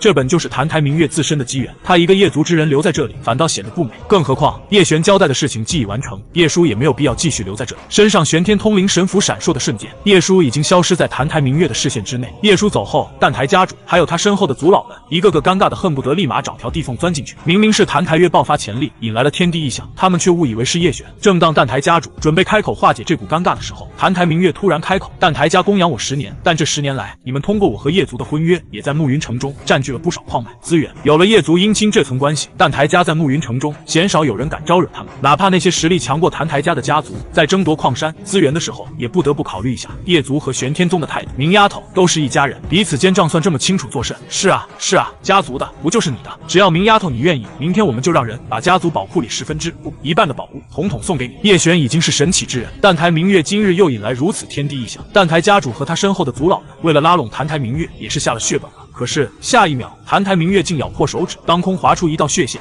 谭台明月从即日起解除与淡台家的一切关系，日后淡台家的一切与我无关，我亦与你们没有半点瓜葛。轰！谭台明月此话一出，淡台家主还有在场的长老们如遭雷击，面色大变。明儿不可呀！没了谭台明月，没了与叶族的婚约，日后淡台家如何在暮云城中行使各种便利？更何况谭台明月今日引来异象，足见其天赋恐怖。若是他肯为家族卖命，日后谭台家未必没有机会成为叶族那般雄踞一方的大族。谭台家主还想上前哭诉，谁知就在这个时候，当空一道强横的剑光落下，下，一个身披长袍的中年男子从剑光中缓缓走出。我乃玉山剑手杨明，你可愿拜我玉山剑派门下，做我弟子？轰！玉山剑手的话让蛋台家主如蒙雷击，五内焚烧。玉山剑派那可是我江国第一大派，玉山剑手更是我江国10大宗师当中的顶级强者，他居然跑到我们蛋台家亲自收徒，这分量虽比不上叶族的婚约，但在江国这1亩3分地上，已经足够威慑一切宵小之辈。谭台家的族老们急了面红耳赤，谭台明月表现得越是优秀，他们就越是焦急。如此优秀的天之娇女，岂能让她轻易退出家族？正当蛋台家主苦苦思索该如何挽回谭台明月的时候，当空一条鸡腿骨打在了玉山剑手的剑光之上，霎时间剑光四碎，整个蛋台家都笼罩在一股强大而恐怖的威压之下。玉山，你还是一如既往的心急啊！说话的是一个顶着酒糟鼻的糟蹋老头。见到酒糟鼻老头的瞬间，玉山剑手面色陡然一变。赤空老人，他怎么也到暮云城来了？玉山剑派虽是江国境内最强门派，玉山剑手更是江国10大宗师中名列前茅的绝顶强者，但眼前的赤空老人来历同样不俗。他本是一介散修，意外获得武道传承，从此一发不可收拾，不仅与玉山剑手同为江国10大宗师，甚至在排名上还要比玉山剑手更加靠前一些。想当初你我一同进入武道秘境，传承秘宝选了我，没有选你，你心生嫉妒，对我一路追杀，我为夺你玉山剑派，足足藏了200年。玉山剑手也是没有想到，因为当年的一个失误，造就了玉山剑派如今最大的敌人。这些年，赤空老人处处与玉山剑派为敌，还以散修身份号召了一群同为散修的武者，在江国境内组建了一个名为赤盟庞大势力，与玉山剑派斗得好不激烈。偏偏赤空老人实力强悍，玉山剑手也是奈何他不得。赤空，就连收弟子这种事情，你也要来跟我争吗？玉山剑手手扶长剑，一副随时准备动手的模样。开战吗？赤空老人嘴角一咧，他本就是散修出生，一身机缘全都是在生死搏杀中获得，手中又掌握赤盟，自然无惧玉山剑派。感受到双方身上散发的磅礴气势，蛋台家主还有在场的族老们简直都快吓尿了。二人皆是江国10大宗师中的至强者，若他们真在蛋台家上空打起来，到时候别说是蛋台家，就算是整个暮云城都有可能一同陪葬。就在双方一触即发之际，一把漆黑的戒尺从天而降，将二人身影震退到了100丈之外。怎么回事？刚才发生了什么？赤空老人和玉山剑手皆是江国10大宗师的顶尖强者，居然被一把戒尺震退100丈。眼前的一幕不仅蛋台家主和他身后的族老们感觉不可思议，就连赤空老人和玉山剑手本人也是一样。什么人竟敢同时得罪玉山剑派和赤盟？想过这样做的后果吗？刚才还势同水火的赤空老人、玉山剑手，转眼之间竟退至一起同仇敌忾。玉山剑派、赤盟，或许在江国这片地界上，你们还算得上是一方人物，但是放眼整个南荒域，屁都不是。半空中突然响起的神秘话音，让赤空老人和玉山剑手面目涨了通红。但是不可否认，对方说的的确是事实。江国只是南荒域众多凡人国度之一，相对于南荒域中那些超级势力，玉山剑派和赤盟的那点底蕴，浅薄了不止一星半点。阁下究竟是何人？玉山剑手面色冷冽，但是语气已经没了之前的咄咄逼人。凭你们还不配问我的名号？别说是你们，就算是江国皇室的那个老怪物，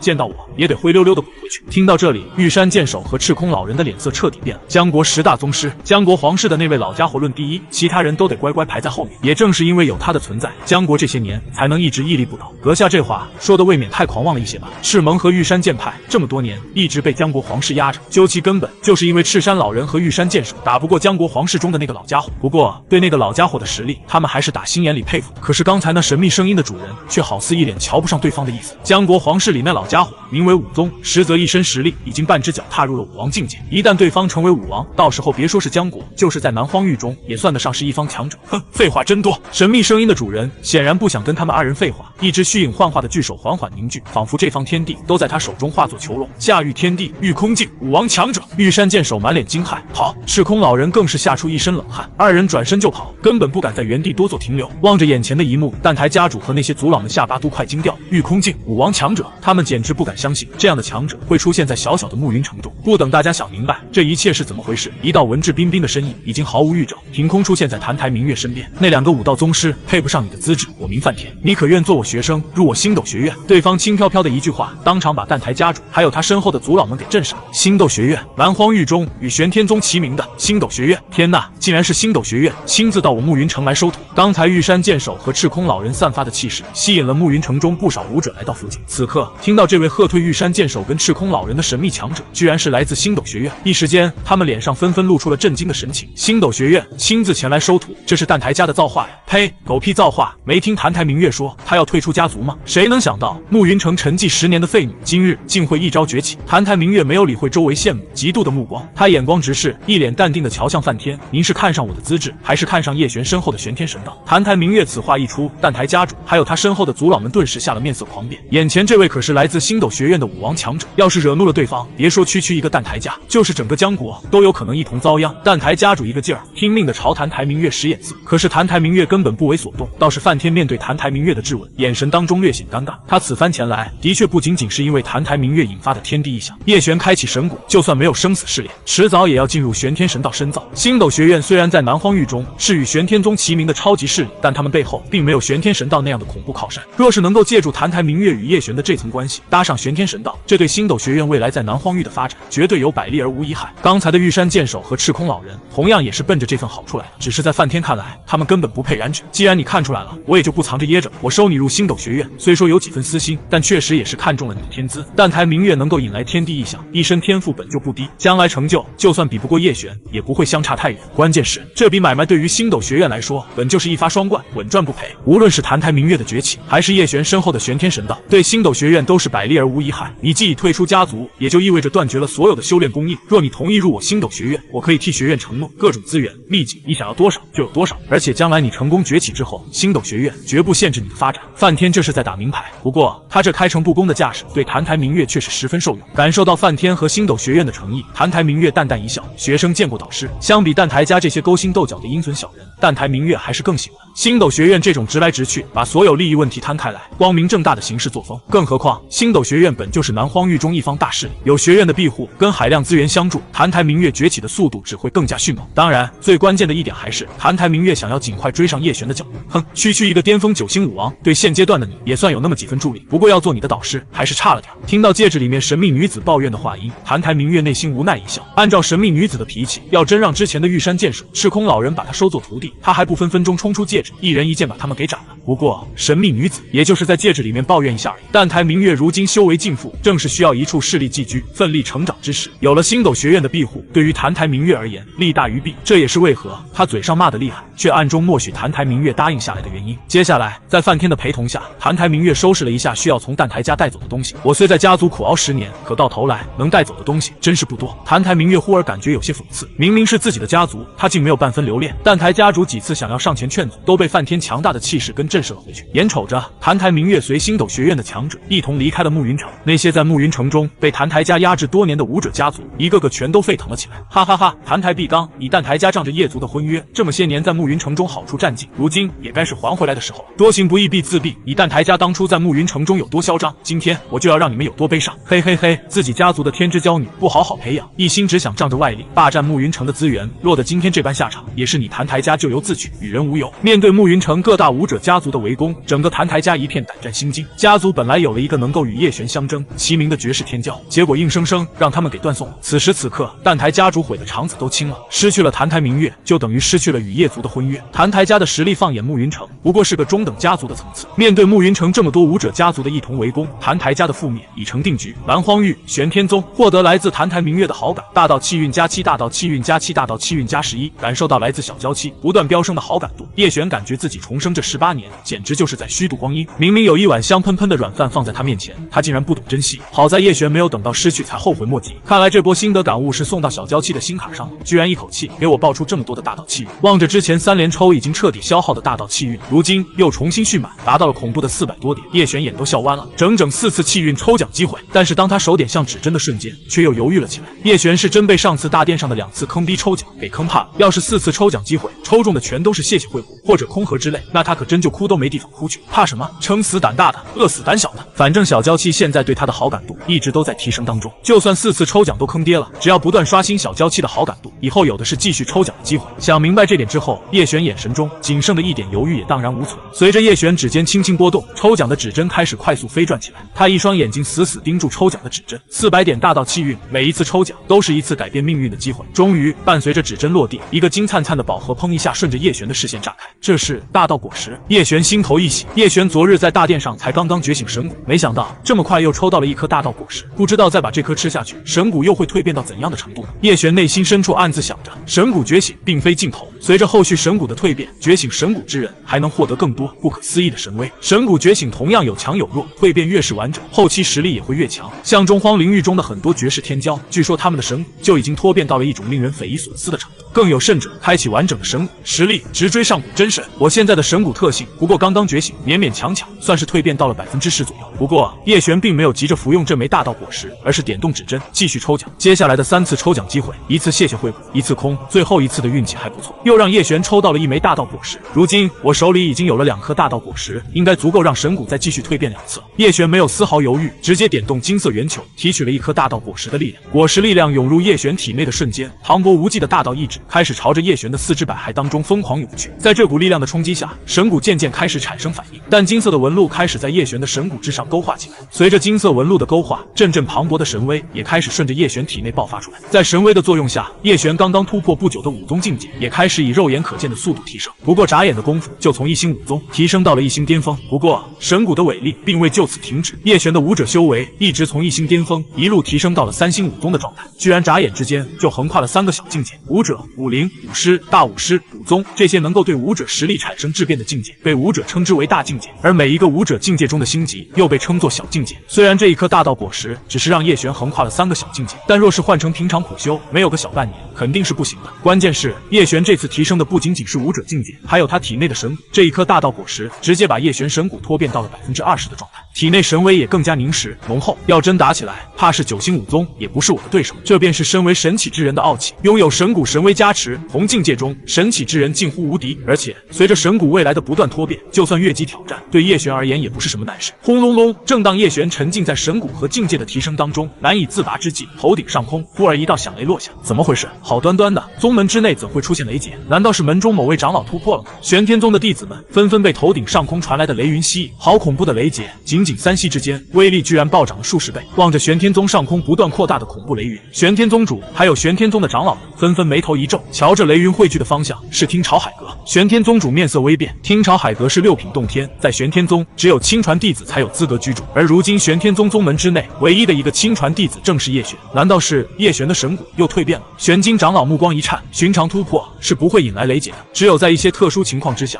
武者的修炼才会触怒这方天地，降下劫难。不会这么快吧？玄玉长老满脸惊疑。正常情况下，神骨刚刚觉醒，短时间内是不会再次发生蜕变的。叶璇的神骨觉醒不过短1天的时间，这种情况之下，如何会再次脱变？除非玄天宗主好似想到什么一样，整个人的脸色赫然变得凝重起来。神启之人刚刚觉醒神骨，的确不会轻易蜕变，但是有一种情况例外，那就是真神转世。天荒6域，每隔万年便会有真神降于世间。这些真神转世之人，不仅能够轻松觉醒神骨，而且神骨蜕变的速度也远非一般神启之人能够比拟。传闻玄天神道中的西瑶神女便是一位真神转世人，年纪轻轻就已经开启了完整的神骨，成为了一名圣境强者。玄天宗主心头莫名的有些感慨，圣境强者即便是在中荒领域当中，也是足以开宗立派的存在。而这位西瑶神女仅仅才19岁，就连玄天神道道主都对这位西瑶神女的天资赞叹不已。西瑶神女虽是玄天神道当中最有资格冲击真神境界的天骄，但是她3岁就觉醒神骨，而且历代真神转世之人也都是幼年时期便已开启神骨。叶璇他玄金长老一脸欲言又止，叶璇的神骨直到昨日大殿之上才刚刚觉醒，这明显不符合真神转世的条件。可如果不是真神转世，叶璇又是如何做到短1日便让神骨再次蜕变？正当玄天宗主和身后的一众玄天宗长老们百思不得其解之际，一只金灿灿的巨手已经朝着听朝海阁之中冲天而起，朝着上空的雷云一把撕去。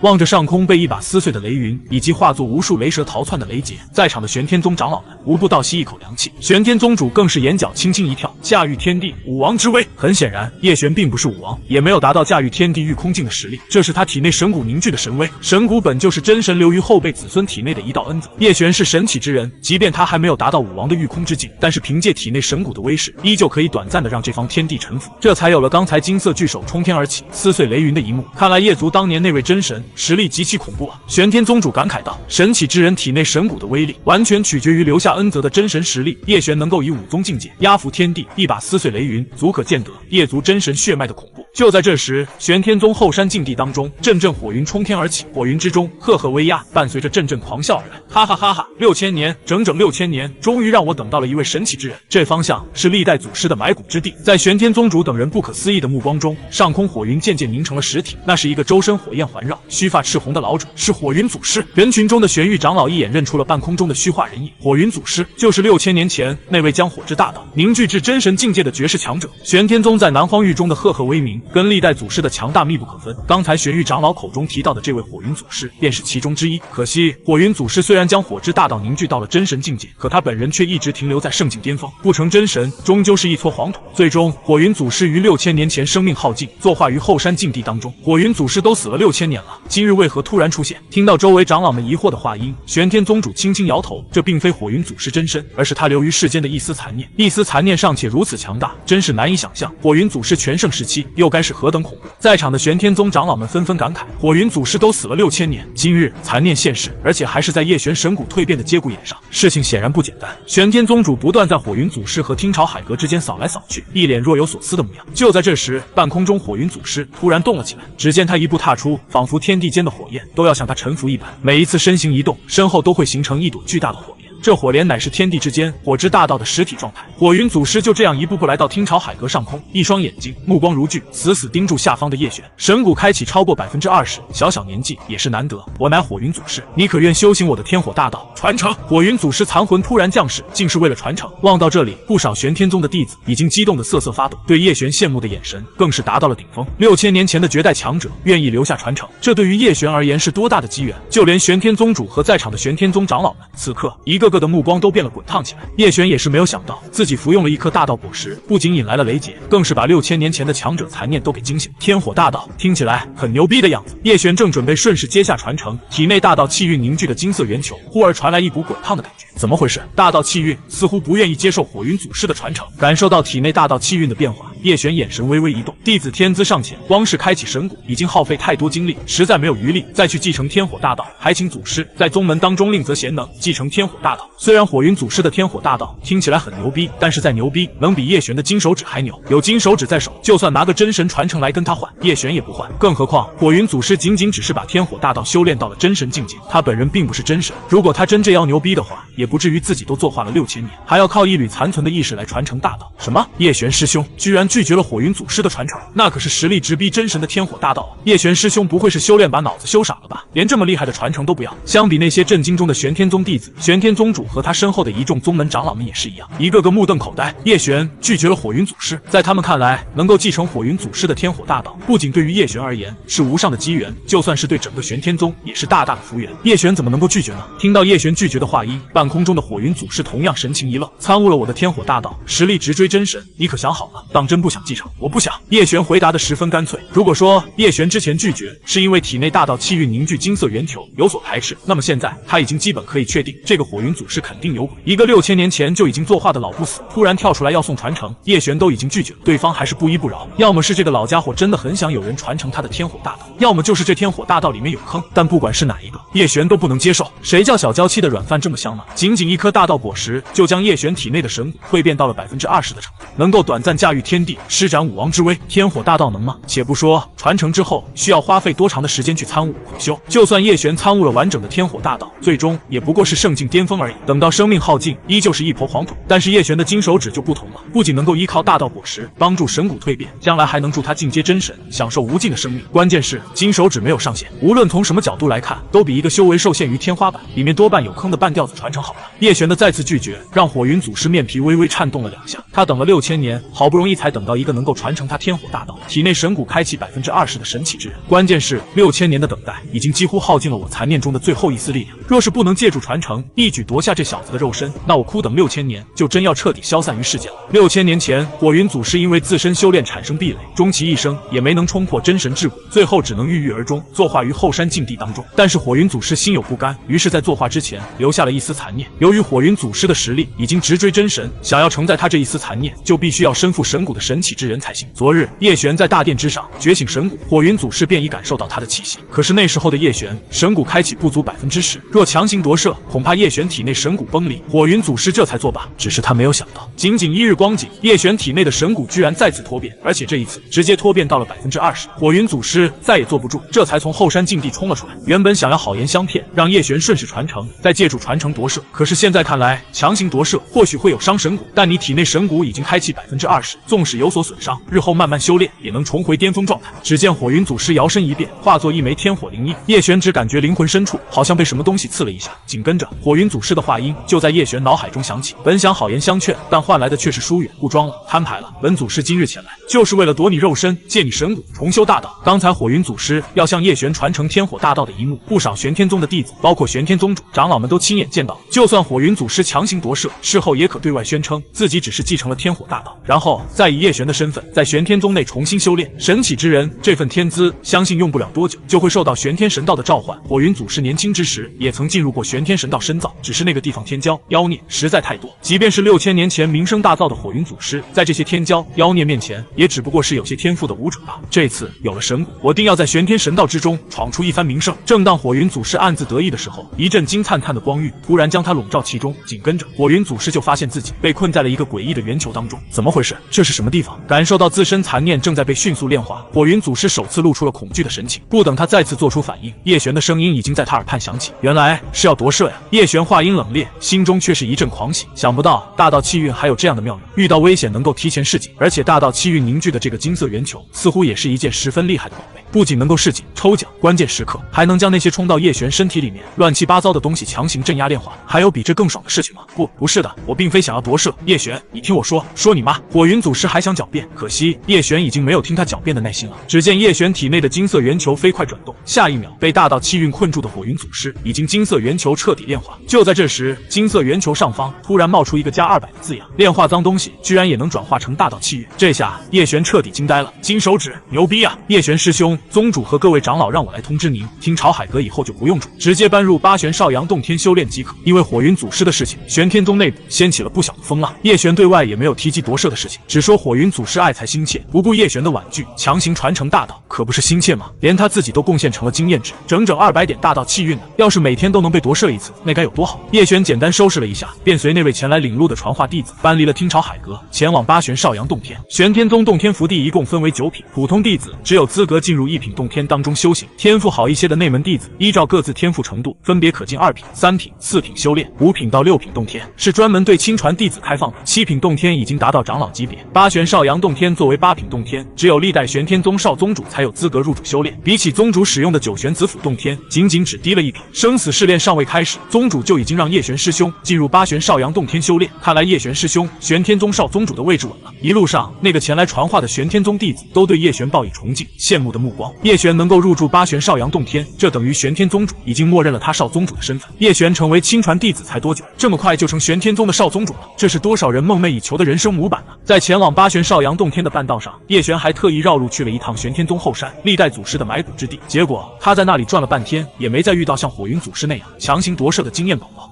看来像火云祖师这样一心想着夺舍弟子的坑逼祖师爷还是少数。叶璇眼中隐隐闪过一抹失望的目光，不过这一幕看在身后引路的玄天宗弟子眼中，却是不由一阵肃然起敬。叶璇师兄刚刚接受天火大道传承，就这么迫不及待前往历代祖师埋骨之地祭奠其尊师重道的风骨，果然是我辈年轻弟子的楷模。来到8玄少阳洞天的叶璇，很快就感受到了这里磅礴的天地灵气。洞天品级大都跟灵脉有关，品级越高，距离灵脉越近，天地灵气凝聚更快，就连天地大道感悟也会更加完整。叶璇体内神骨刚刚蜕变，正是需要感悟大道、巩固境界的时候。玄天宗主此举无疑是在全力拉拢叶璇。不过，作为天才，叶璇这些年早就已经习惯了这种拉拢。从叶族到玄天宗，叶璇一路走来皆是如此，只有产生价值才会被人拉拢。玄天宗的这种拉拢，在叶璇看来百利而无一害，反倒是对他能力的一种肯定。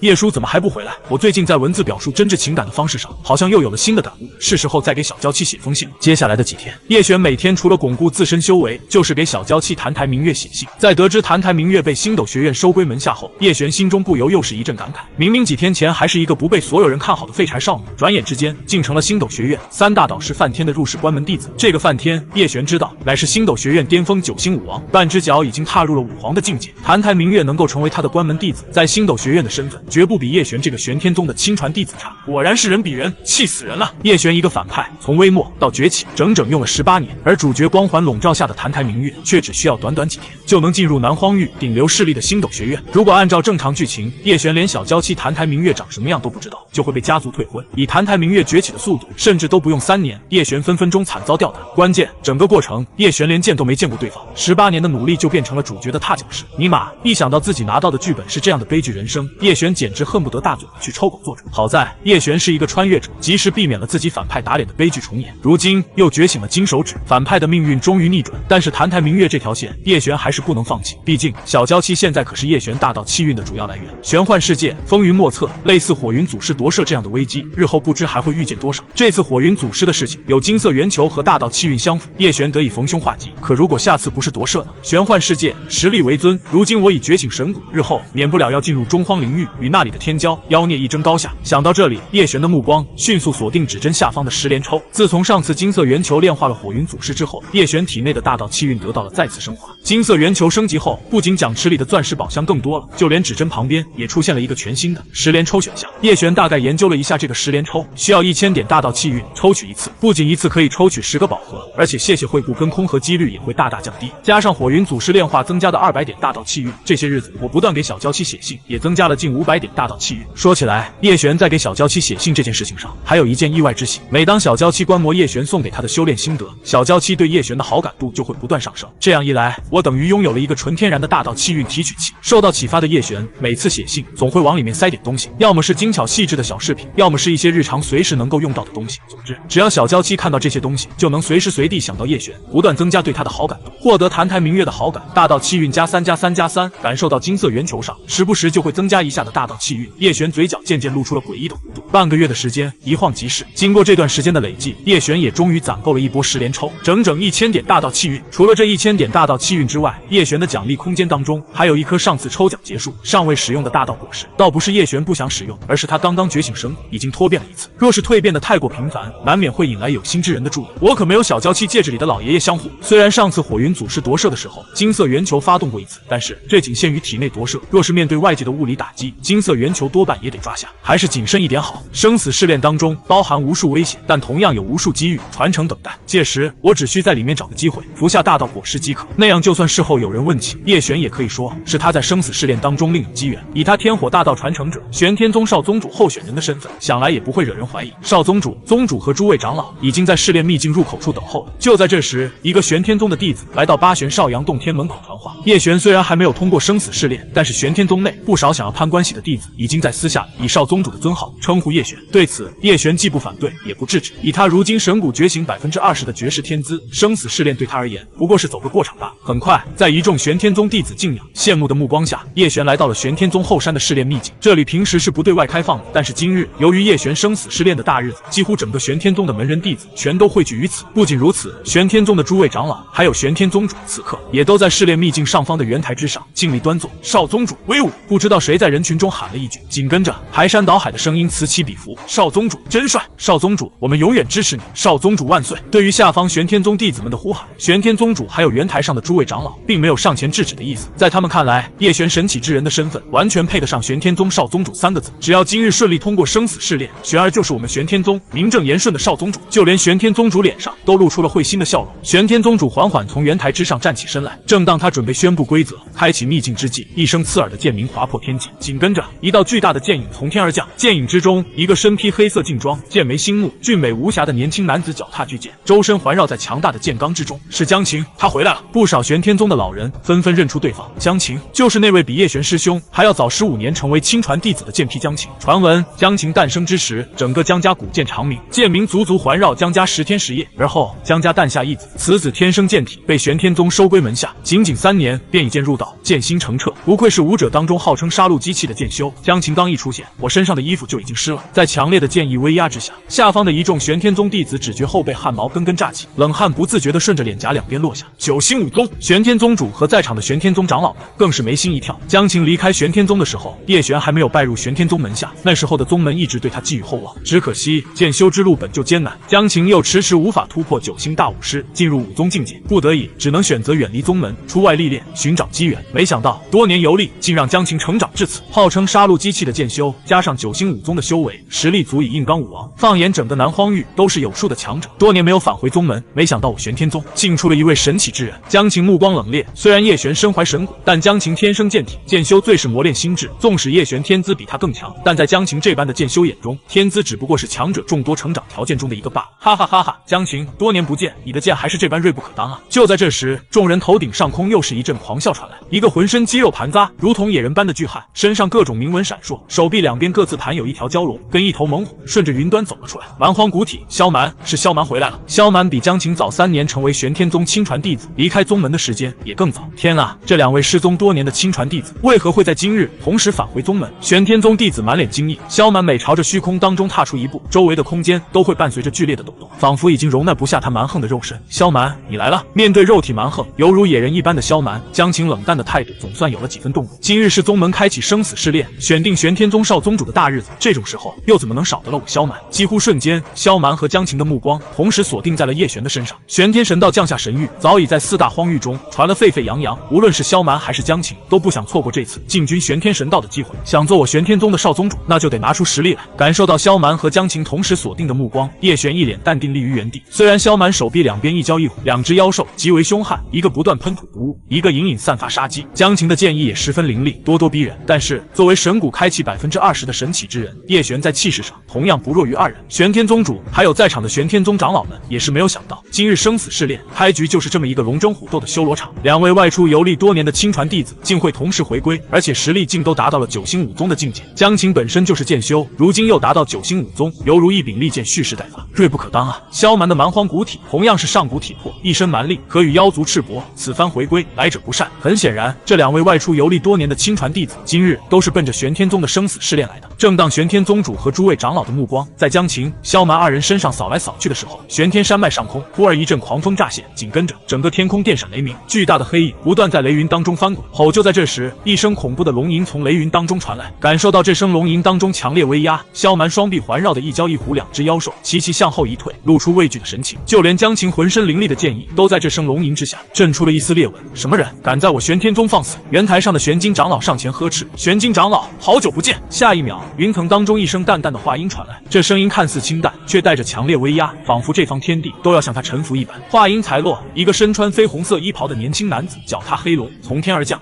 你是华云天？认出对方的玄金长老眼中带着3分愕然，7分震惊。玄天宗主也是一样，目光轻轻一颤，眼神中闪烁着不可思议的光芒。华云天，他不是失踪100年了吗？在场的玄天宗长老们更是一个个脸色不断变换。作为玄天宗100年前最具天资的亲传弟子，华云天一路崛起的势头，就算是江晴、萧蛮加在一起都无法与之媲美。若是叶璇没有觉醒神骨的话，就连他在华云天面前也要被狠狠压上一头。华云天，他居然是华云天，玄天宗弟子当中一个须发皆白的内门弟子，眼神中满是不可思议的神情。陈师兄，你认识他？听到人群中年轻一辈的弟子询问，须发皆白的陈师兄长叹了一声：“你们进入玄天宗的年月太短，不知道华云天也是正常。100年前，他在我们那一辈的弟子当中惊才绝艳的程度，就算是如今的少叶璇，也是远远不如的。叶璇也是最近1个月突然觉醒神骨，成为了神启之人。可华云天从他加入玄天宗的那天起，就一直在不断创造奇迹。光是像火云祖师那样的传承，华云天一个人就接受了3份。什么？一个人接受3份传承？”听到那位面容苍老陈师兄的话，在场的玄天宗弟子无不震惊。若非后来华云天前往上古遗迹寻找真神秘藏，神秘失踪，他才是最有资格继承我们玄天宗少宗主之位最强亲传弟子。不少和陈师兄同一年代的玄天宗老人也是纷纷陷入追忆。叶璇这个玄天宗100年最强亲传的名号，本就是玄天宗年轻一辈弟子们吹捧出来的。那个时候，江晴和萧蛮早已离开玄天宗，华云天这位100年前的最强亲传，更是与时代断接，这才有了叶璇一人独占鳌头的错觉。正当下方那些玄天宗弟子被华云天的名头震了一愣一愣的时候，华云天身上恐怖的气息也随黑龙一同完全释放出来，驾驭天地，武王之境。眼瞅着周围的天地纷纷向着华云天臣服，在场的玄天宗长老们心头又是一震。华云天的修为，即便是在武王当中，也是十分强悍的存在。关键是他脚下那条黑龙，居然是一头真龙残魂。玄天宗主一眼认出华云天脚下黑龙，真龙那可位列神兽的存在，即便只是残魂，也远非一般的王境武者能够驾驭。华云天能够驾驭真龙残魂，只能说明在他的身上另有机缘。玄天宗少宗主的位置，我华云天要定了。华云天一脚踏出，直接把萧蛮和江晴震退了老远。6星武王，这不由又是引来玄天宗一众弟子长老们的惊叹。玄天宗主一双眼睛在华云天和叶璇3人之间扫来扫去，同样都是亲传弟子，华云天他们要参加生死试炼，就算是玄天宗主也不好拒绝。更何况华云天展现出来的一切，已经不逊于叶璇这位神启之人了。他的实力修为更是对叶璇产生了压倒性的优势。既是宗门规定，身为亲传弟子，子，你们自然有资格和叶璇一起参加生死试炼。半晌过后，玄天宗主轻轻点头说道：“生死试炼的规则，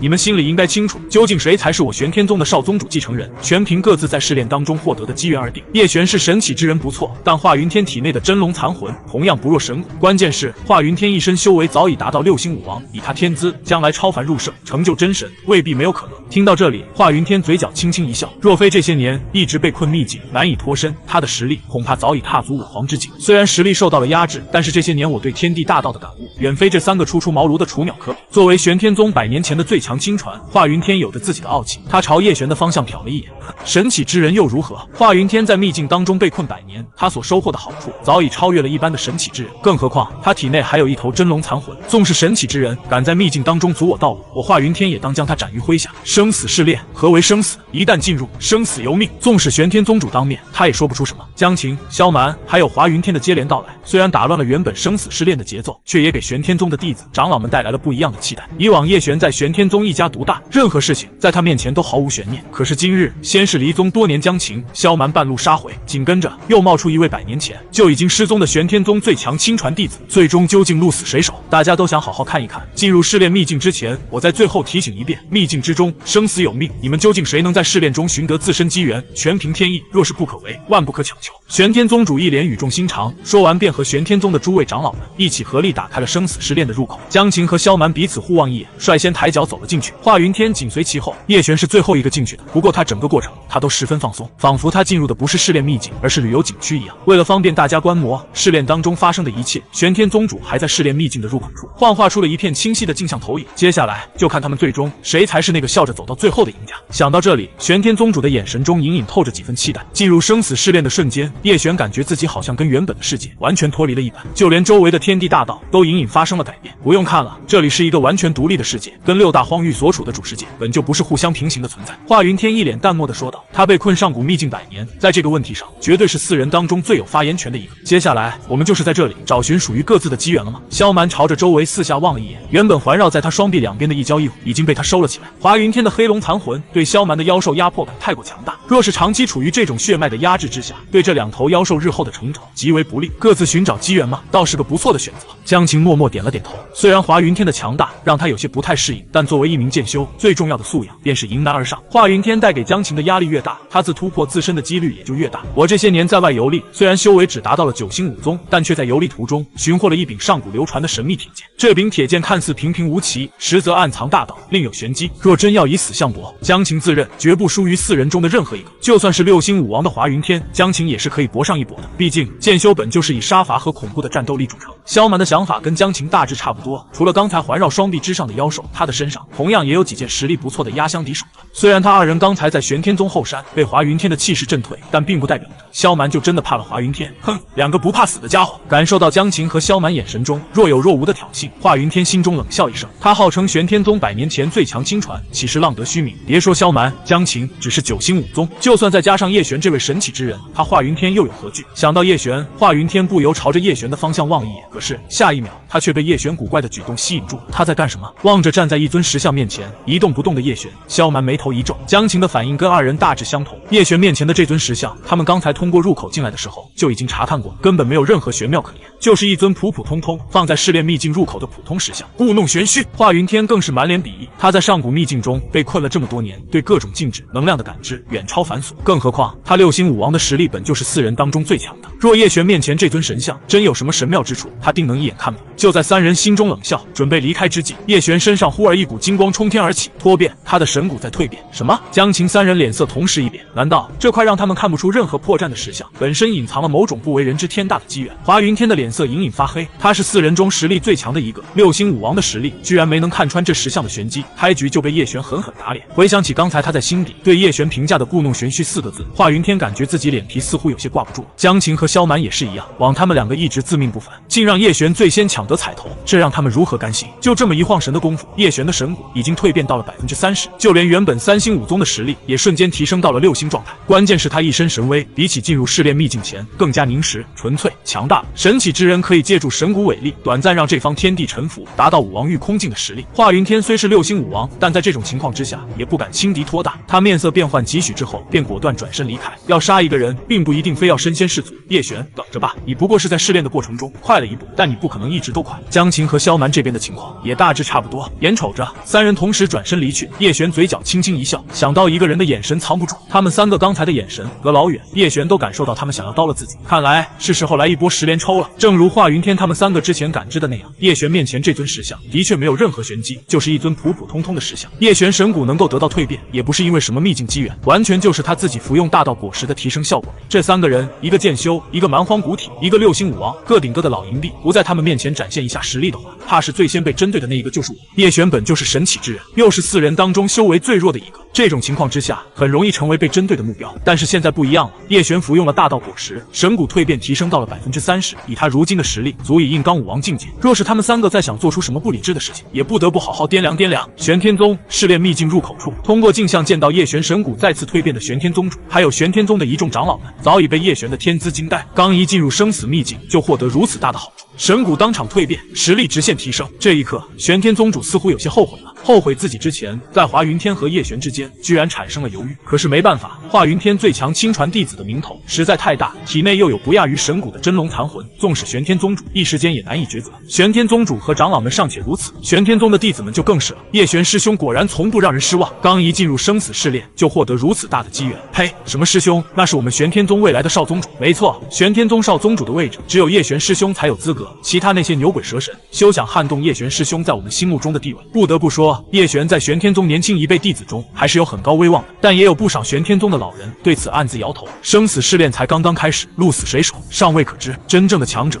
从不会轻易暴露自己的底牌。很显然，华云天他们3个便是如此，不管开局的优势有多大，能笑到最后的才配得上是真正的赢家。生死试炼当中，刚刚通过大道果实完成神骨蜕变的叶璇，一边朝着试炼秘境深处前行，一边默默点开了金色圆球上的抽奖指针。等待了这么长时间，终于可以进行一波10连抽了。叶璇怀着期待的心情，正准备点击指针进行抽奖，就在这时，正前方一声狂暴的嘶吼传来。叶璇顺着嘶吼声传来的方向望去，只见此刻无数黑影正顺着试炼秘境深处蜂拥而来，是魔物。秘境入口处，通过镜像见到这一幕的玄天宗弟子们纷纷面色狂变。试炼秘境当中怎会有如此多的魔物？魔物并非6大荒域中的原有生物，传闻上古时期曾有黑星降世，黑星所过之处，魔气弥漫，腐蚀万里。魔物便是在魔气腐蚀下诞生的绝世凶物，凡是被魔气沾染的武者、妖兽，皆会被其转化，成为毫无思想的嗜血大凶。高阶魔物甚至可以与圣境强者一战，更有堪比真神的魔神诞生。不过，如今的6大荒域已经很少有魔物的踪迹，所以刚才玄天宗的弟子们见到生死秘境中一下涌出这么多的魔物，才会如此震惊。望着远处的魔物越来越近，华云天一马当先，只见他脚下一跺，体内黑龙顿时冲天而起，炙热的龙焰喷涌而出。龙焰所过之处，周围的魔物纷纷化作飞灰。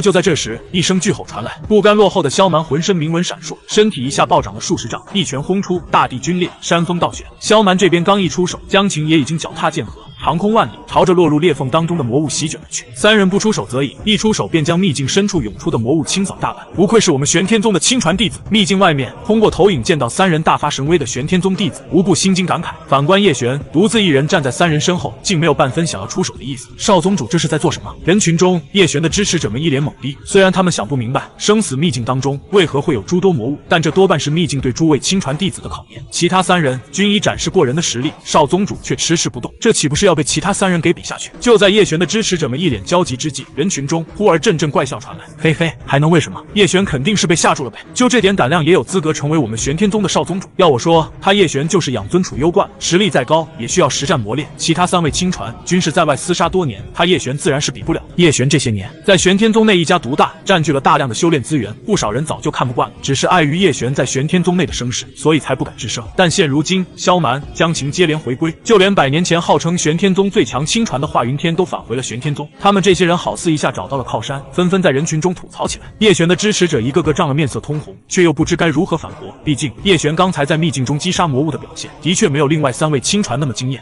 不对，他压根就没有什么表现。相比秘境外面炒作一团的玄天宗弟子，叶璇表现得极为淡定，甚至还趁着华云天他们打怪升级的空隙，在金色圆球里来了一波10连抽。10连抽果然靠谱。叶璇望着奖励空间当中抽中的8只金色宝盒，2只钻石宝盒，心中暗自惊喜地感慨了一声。金色宝盒中分别开出2个空，一个谢谢惠顾，3颗大道果实，2枚闪烁着五彩光华的神奇丹药。要是换成单抽的话，谢谢惠顾和空的几率恐怕还要直线上涨。叶璇仔细看了一下这2颗神奇的丹药，名为瞬息丹。顾名思义，无论遭受怎样的伤害，哪怕命悬一线，只要还有一口气在，服用此丹都能瞬间原地满血复活。这哪里是丹药啊，简直就是多了2条命。不过相比金色宝盒里开出的这些，2只钻石宝盒开出的奖励明显更让叶璇心动一些。钻石宝盒里开出来的是2个技能，一个名为浮光幻影，是一种近乎完美的幻术，就算真神当面也无法断别真假。另外一个名为飞龙探云手，这个技能就更厉害，居然可以无视一切规则，盗取别人的大道机缘。司叶璇倒吸了一口凉气，如此逆天的技能，简直就是老银币、秘境探宝、居家必备。再次看向对面一路打怪升级的华云天3人，叶璇眼中不由升起一丝怜悯。你们这么努力打怪有什么用？到最后还不是要便宜我？此时此刻，华云天3人在叶璇眼中就好似3个行走的经验宝宝，他们获取的机缘越强大，叶璇就越兴奋。感受到叶璇投来的目光，半空当中脚踏剑河，大杀四方的江晴眼神中闪过一丝不屑。神启之人又如何？面对魔物，连动手的勇气都没有，不过是个废物罢了。跳进魔物当中，全刚大作的萧蛮更是嘴角同样划过一抹冷笑，这种货色也配争夺少宗主之位？唯独黑龙头顶的华云天望着叶璇，一脸若有所思。从刚才进入秘境叶璇神谷的情况来看，叶璇的实力已经足以跟武王媲美，可他却站在众人身后迟迟不肯动手，莫非是想螳螂捕蝉，黄雀在后？哼！想到这里，华云天一声冷哼，真是太小看我华云天了，我堂堂6星武王当面，还能让你一个武宗捡了便宜？华云天这些年被困上古秘境当中，修行了无数秘法传承，论起背地暗中阴人的本事，他称第2，没人敢称第1。叶璇想要在他面前搞小动作，简直比登天还难。要是能被你阴了，我华云天从今往后管你叫爹。正当3人在魔物当中大杀四方之际，他们脚下的大地突然一阵颤抖，劈咔！就在这时，当空一道惊雷落下，在秘境当中劈开了一道横贯百里的巨型深渊，巨渊深处一具盘坐的骸骨静待原地。骸骨虽然已经作化对年，浑身却散发着勃勃的灵气与恐怖的威压。我乃玄天宗4代祖师安澜，今日镇压万千魔物于此，若遇后世有缘之人，当传我衣钵，守护正道，捍卫苍生。4代祖竟然是玄天宗的4代祖师安澜。秘境外，通过镜像投影看到这一幕的玄天宗弟子全都沸腾了起来，就连对面圆台上的玄天宗主和他身后的诸位长老都露出了惊异的目光。想不到他们刚一进入秘境，就遇到了4代祖师安澜的传承。玄天宗4代祖师安澜乃是他们那一辈祖师当中最接近真神的存在，比起火云祖师的名头还要响亮几分。不过他最大的功绩还是以一人之力镇压了大半个南荒域中的魔物。正是因为我玄天宗4代祖师以自身修为镇压魔物，南荒域才得以享受这1万多年的盛世太平。只可惜万年前正魔大战，安澜祖师以自身镇压万千魔物之后，从此便不知所踪。没想到他竟在生死秘境当中留下传承。玄天宗主目光微眯，能够获得4代祖师的传承，绝对是莫大的机缘。就是不知他们4人当中谁会是那个最终获得传承之人。相比外界的沸腾，此刻秘境当中见到4代祖安澜传承的华云天、江晴、萧蛮3人同样一脸惊异。尤其是华云天，他虽然在被困上古秘境之前就已经接受了3次不亚于天火大道的传承，但眼前这位可是玄天宗的4代祖师安澜。传闻祖师安澜早年间曾在中荒领域获得半部远古秘藏，正是因为远古秘藏的原因，4代祖师安澜才能在正魔大战中大放异彩，以一人之力横贯山河，镇压群魔。远古秘藏本就是真神流于世间的传承之物，哪怕只是半部秘藏，也足以令人傲立世间，独断万古。想到这里，华云天的内心愈发火热。刚才的魔物我杀的最多，4代祖师就算要找传人，非我华云天莫属。华云天当仁不让的话音刚一落地，顿时引来萧蛮的嘲讽。魔物杀得多就能获得祖师传承，即是传承，自然要看传承者的心智。你如此心浮气躁，如何能够担得起4代祖师守卫苍生的性命？若论心性，身为剑修的我当仁不让。江晴紧随而至站了出来，他们3个谁也不肯退让，各自都觉得自己才是继承4代祖师传承的最佳人选。废话少说，想争传承，拿出实力来！华云天脚下一跺，黑龙腾空而起，6星武王的威压如排山倒海一般，朝着萧蛮2人压去。真以为武王就能无敌了吗？萧蛮身上的铭文闪烁，转眼之间凝聚成一套通体漆黑的战甲。武王，我在外游历的这些年，也不是没有杀过。正伴随着一声清脆的剑鸣，江晴手中的神秘铁剑终于出鞘。面对华云天这位6星武王，江晴和萧蛮选择了联手。哈哈哈，2比1，胜算更大了。狂笑间，萧蛮把目光投向不远处的叶璇，要一起吗？算了吧，这个废物似乎根本没有想要和我们争夺传承的意思。江晴瞥了一眼叶璇的方向，想要争夺传承，就必须先获得4代祖师的认可。刚才他们3个在魔物当中大杀4方之时，叶璇并未参与，也就意味着他没有资格获取4代祖师安澜的传承。也罢，既然不想要传承，就趁早滚得远远的，免得一会卷入战圈被活活打死。在萧蛮看来，他和江晴联手已经足以制衡华云天，有没有叶璇都是一样的，真是太气人了。他们怎么可以这样说叶璇师兄？秘境外面，叶璇的支持者们听到江晴和萧蛮如此羞辱叶璇，一个个满脸涨红，气了不轻。虽然刚才魔物涌出的时候，叶璇并未参与击杀魔物，但也不至于被他们说得如此不堪。不过，相比外面气到爆炸的支持者，秘境当中叶璇的表现却是十分平淡。他缓缓走到远处，找了一块还算光滑的石板坐下，这里倒是个观摩大战的好位置。叶璇说着，悠哉悠哉地从奖励空间里掏出了一颗大道果实。什么4代祖师安澜的传承，什么守护苍生、捍卫正道，统统都是假的，不过是叶璇以浮光幻影幻化出来的虚拟景象。叶璇原本只是想要试试这个技能的效果如何，没想到连秘境外面的人也一起骗了。此刻他坐在石板上，一脸看戏地吃着果实。不得不说，这大道果实的口感还真不是一般的好。虽然叶璇已经不是第一次使用大道果实，但前2次他都是使用金手指直接吸收大道果实里面的能量。如今亲口试吃，只觉一阵口齿留香，让人回味无穷。哥哥，你在吃什么？看上去很香的样子。大道果实要来1颗吗？叶璇本能地回答道。可是话一出口，叶璇整个人都愣住了。刚才那个脆生生的小女孩声音是怎么回事？叶璇连忙朝着身后一看，只见此刻一个裹着黑色肚兜的小女孩正站在叶璇身后，含着手指，一脸眼巴巴地盯着叶璇手里的大道果实。叶璇只觉得后背汗毛根根炸起，以他神骨开启30%、6星5宗的实力，竟感觉不到这个小女孩是什么时候出现在他身后的。更让他感到惊骇的是，他刚才掏出大道果实的时候，已经用浮光幻影给周围蒙上了一层幻境，哪怕是秘境外面的玄天宗主还有长老们，也只能看见他静静地坐在石板上。眼前这个小女孩是怎么看穿他手里的大道果实？这可是连真神都无法看穿的浮光幻影。难道这个小女孩比真神还厉害？思想到这里，叶璇不由倒吸一口冷气。那个真的可以吗？谢谢大哥哥。小女孩起先犹豫了一会儿，可是一连咽了几波口水之后，终于还是没忍住，一把接过叶璇手里的大道果实，吭哧吭哧的吃了起来。喂，那个我已经咬过了。叶璇原本还想说些什么，但是看到小女孩吃的那么香，他伸到一半的手又缩了回来。算了，还是先搞清楚它究竟是个什么东西吧。好香，好甜，好好吃。望着一旁独自沉醉吃了意犹未决的小女孩，叶璇突然感觉有些头疼。这个小女孩能够在玄天宗历代祖师传承的生死秘境中来去自如，显然身份非同一般。更何况她刚刚还看穿了叶璇的浮光幻影。哥哥，吃完了。吃完大道果实的小女孩抬起头，眼巴巴地盯着叶璇，那样子好像还想再来一颗。没有了。叶璇有些尴尬道。开玩笑，这可是大道果实，叶璇身上也只有3颗，刚才还被小女孩吃掉1颗。那个，你吃了哥哥的东西，能不能回答哥哥几个问题？想来想去，叶璇还是硬着头皮问道。这小女孩的跟脚实在太神秘了，叶璇看了半天也看不出任何名堂，索性直接开口问了。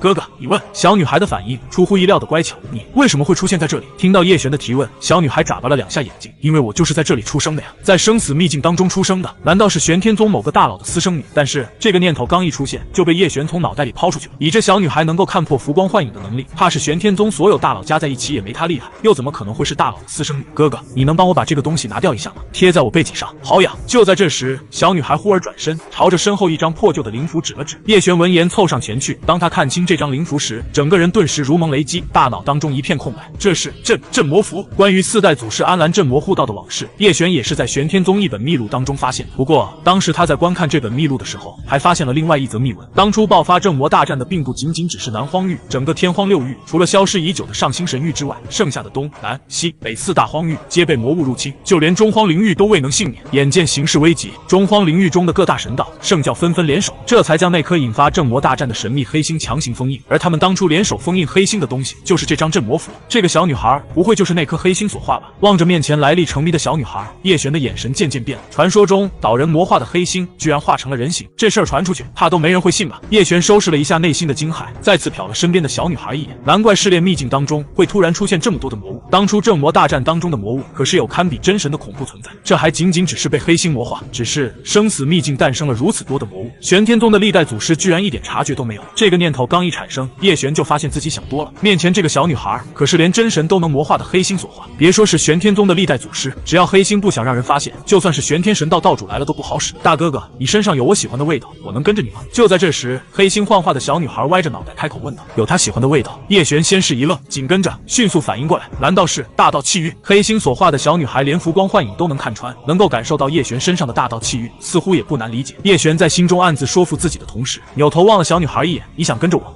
小女孩用力地点了点头。虽然叶璇暂时搞不清楚小女孩为什么非要跟着他，但是叶璇觉得以小女孩的实力，他似乎也无法拒绝，不如暂时先稳住对方，观察观察。想到这里，叶璇不由再次问道：“你有名字吗？”名字？小女孩咬着手指，想了一会儿，摇摇头道：“我没有名字，那以后就叫你小黑吧。”小黑吧，我喜欢这个名字，谢谢大哥哥。听到叶璇给他起名字，小女孩一脸欢喜雀跃。不是小黑吧，是小黑。叶璇嘴角轻轻一颤，可我还是喜欢小黑吧这个名字。望着面前倔强的小女孩，叶璇心中一阵无语。不过转念一想，小女孩是黑心所化，本就不是凡物，既然她愿意跟着自己，像名字这种细枝末节的小问题，也就没有必要纠结了。哥哥，那三个傻瓜是在打架吗？傻瓜！叶璇本能地朝着半空中正在激烈争夺传承的华云天三人望去，他们连哥哥的幻术都看不出来，不是傻瓜是什么？听到小黑吧的补充，叶璇嘴角轻轻一颤。你以为人人都跟你一样那么变态，能够看穿真神都难以辨别真假的浮光幻影？换个角度一想，叶璇心里就舒服多了。小黑吧来历非凡，有他在叶璇身边，日后说不定还能多一个免费打手。不对，这个打手一点都不免费，他刚刚可是吃了一颗大道果实，而且瞧他这样子，以后肯定少不了在叶璇这里蹭吃蹭喝，这也许就是雇佣童工的代价了。叶璇暗自揉了揉自己的额头，就这么一晃神的功夫，华云天他们那边也差不多快要分出胜负。此刻的华云天早已没了刚出现时的潇洒，胸口一道贯穿的剑痕，衣服血淋淋一片，隐约可见皮肉之下的森森白骨，四肢和躯干之上还有好几处被巨力打击产生的骨折。萧蛮和江晴状态更差，萧蛮一只手臂已经断裂，大口大口的喘着粗气，号称最强防御的蛮荒骨体寸寸裂开。江晴手中的神秘铁剑也开始变得暗淡无光，他整个人被龙焰烧得皮开肉绽，仿佛一堆快要融化的锦粒，哪里还有一丝丝刚出场时的潇洒帅气。两大亲传硬刚六星武王还是太勉强了一些。秘境外面，通过投影看到这一幕的玄天宗主暗自感慨，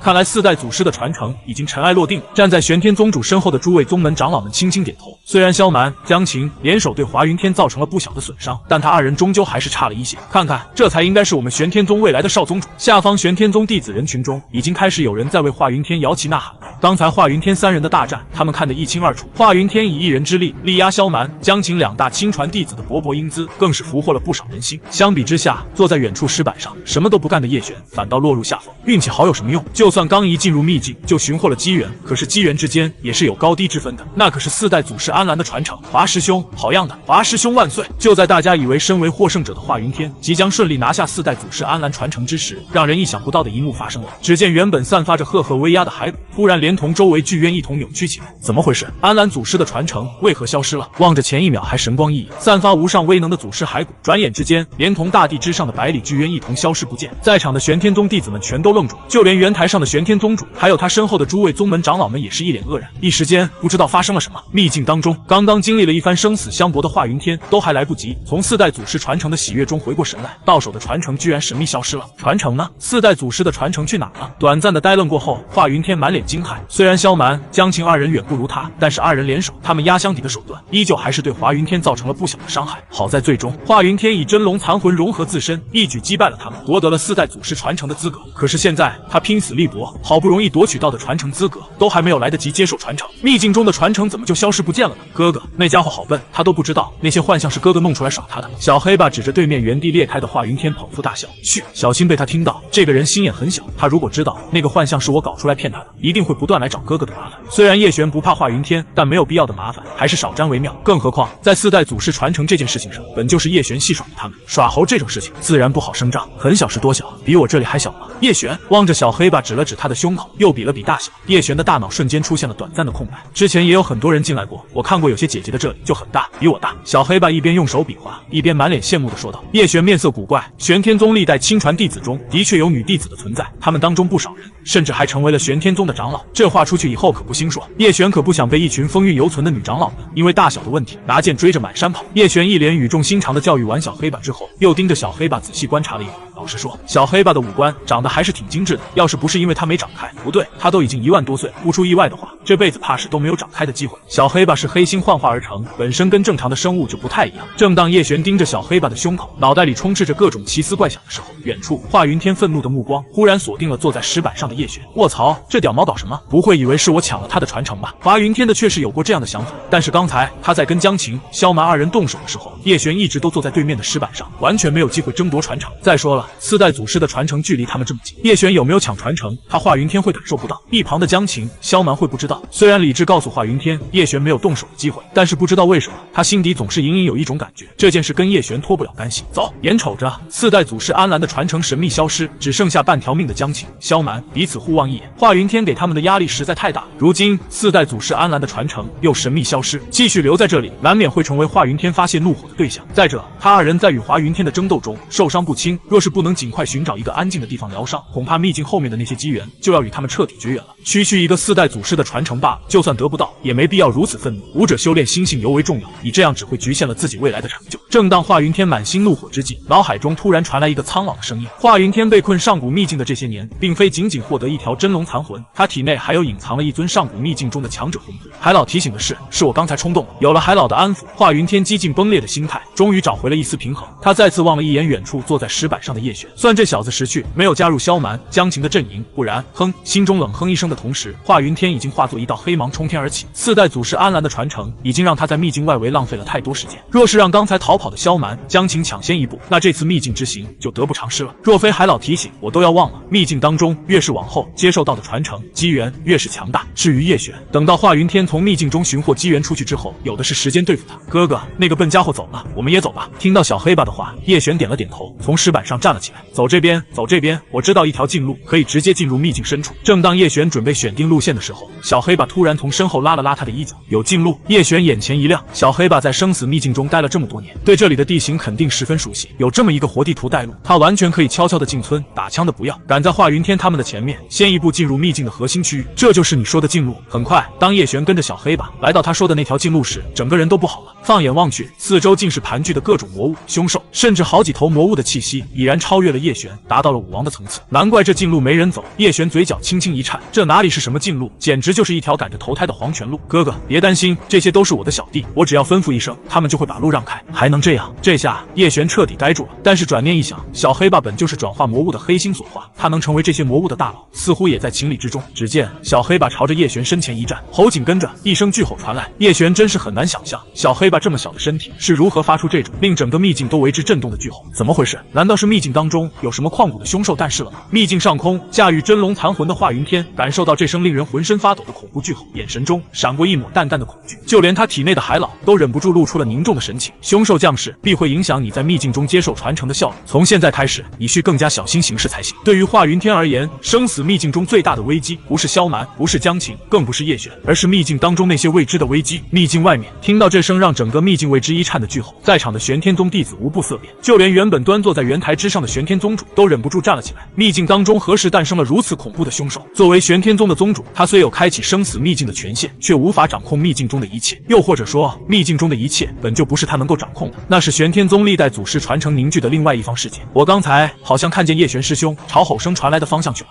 我也看见了。糟了，叶璇师兄不会遇见危险吧？下方人群当中，叶璇的那些支持者们满脸担忧，在浮光幻影的幻术作用下，他们只能看到叶璇朝着那个方向去，并不能看清楚叶璇身边究竟发生了什么。哈哈哈，谁叫他不跟华师兄走一条路？怪就怪他叶璇命该如此。若是有华师兄照拂，就算不能在生死秘境中夺得魁首，也不至于丢了性命。生死试炼才刚刚开始，玄天宗这些弟子的风向已然发生改变。华云天能够以一人之力力压两大亲传，已经证明了他的强大。哪怕没有获得四代祖师的传承，他的强大依旧是毋庸置疑的。武道修行本就是强者为尊，以往叶璇强，风向自然也是一边倒。但是现在强的那个变成了华云天，叶璇自然也就沦为了昨日黄花，被那些见风使舵之人所抛弃。秘境当中望着万兽臣服、跪地发抖的场景，叶璇双眼轻轻一跳，这就是小黑吧的实力吗？如果不是因为体内的金色圆球一直没有预警，叶璇简直都要怀疑这丫头是在故意装纯洁演自己。哥哥，我刚才没有吓到你吧？我已经很克制了。小黑吧站在叶璇身侧，一脸委屈巴巴模样。你倒是没吓到我，但好像把他们吓得不轻。叶璇伸出手指了指对面，好几头被小黑吧吓尿，当场口吐白沫的魔物凶兽。哼，这是他们自己胆小，关我什么事？望着当场玩起双标的小黑吧，叶璇突然产生了一股熟悉的即视感。虽然你外表没有那些姐姐大，但你们的内在是一样。叶璇摸了摸小黑吧头顶的羊角辫，内在是什么？好吃吗？小黑吧歪着头问道。不好吃，咸，嗨嗨，不干净的东西不要随便吃，听见没？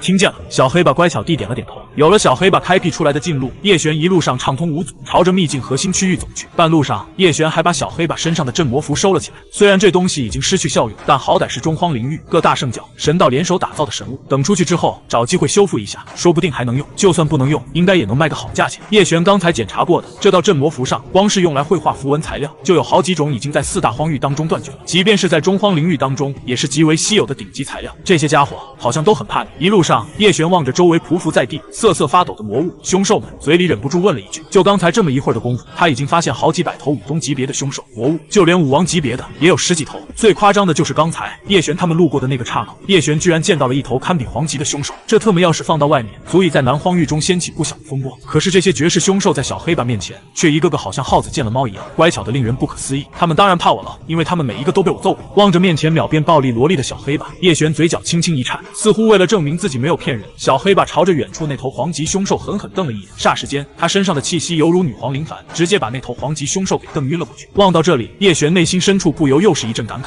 看来小黑把也并非全然是在叶璇面前展现的如此单一的一面。哥哥，你跟他们不一样。就在这时，小黑把突然开口，因为我身上有你喜欢的味道。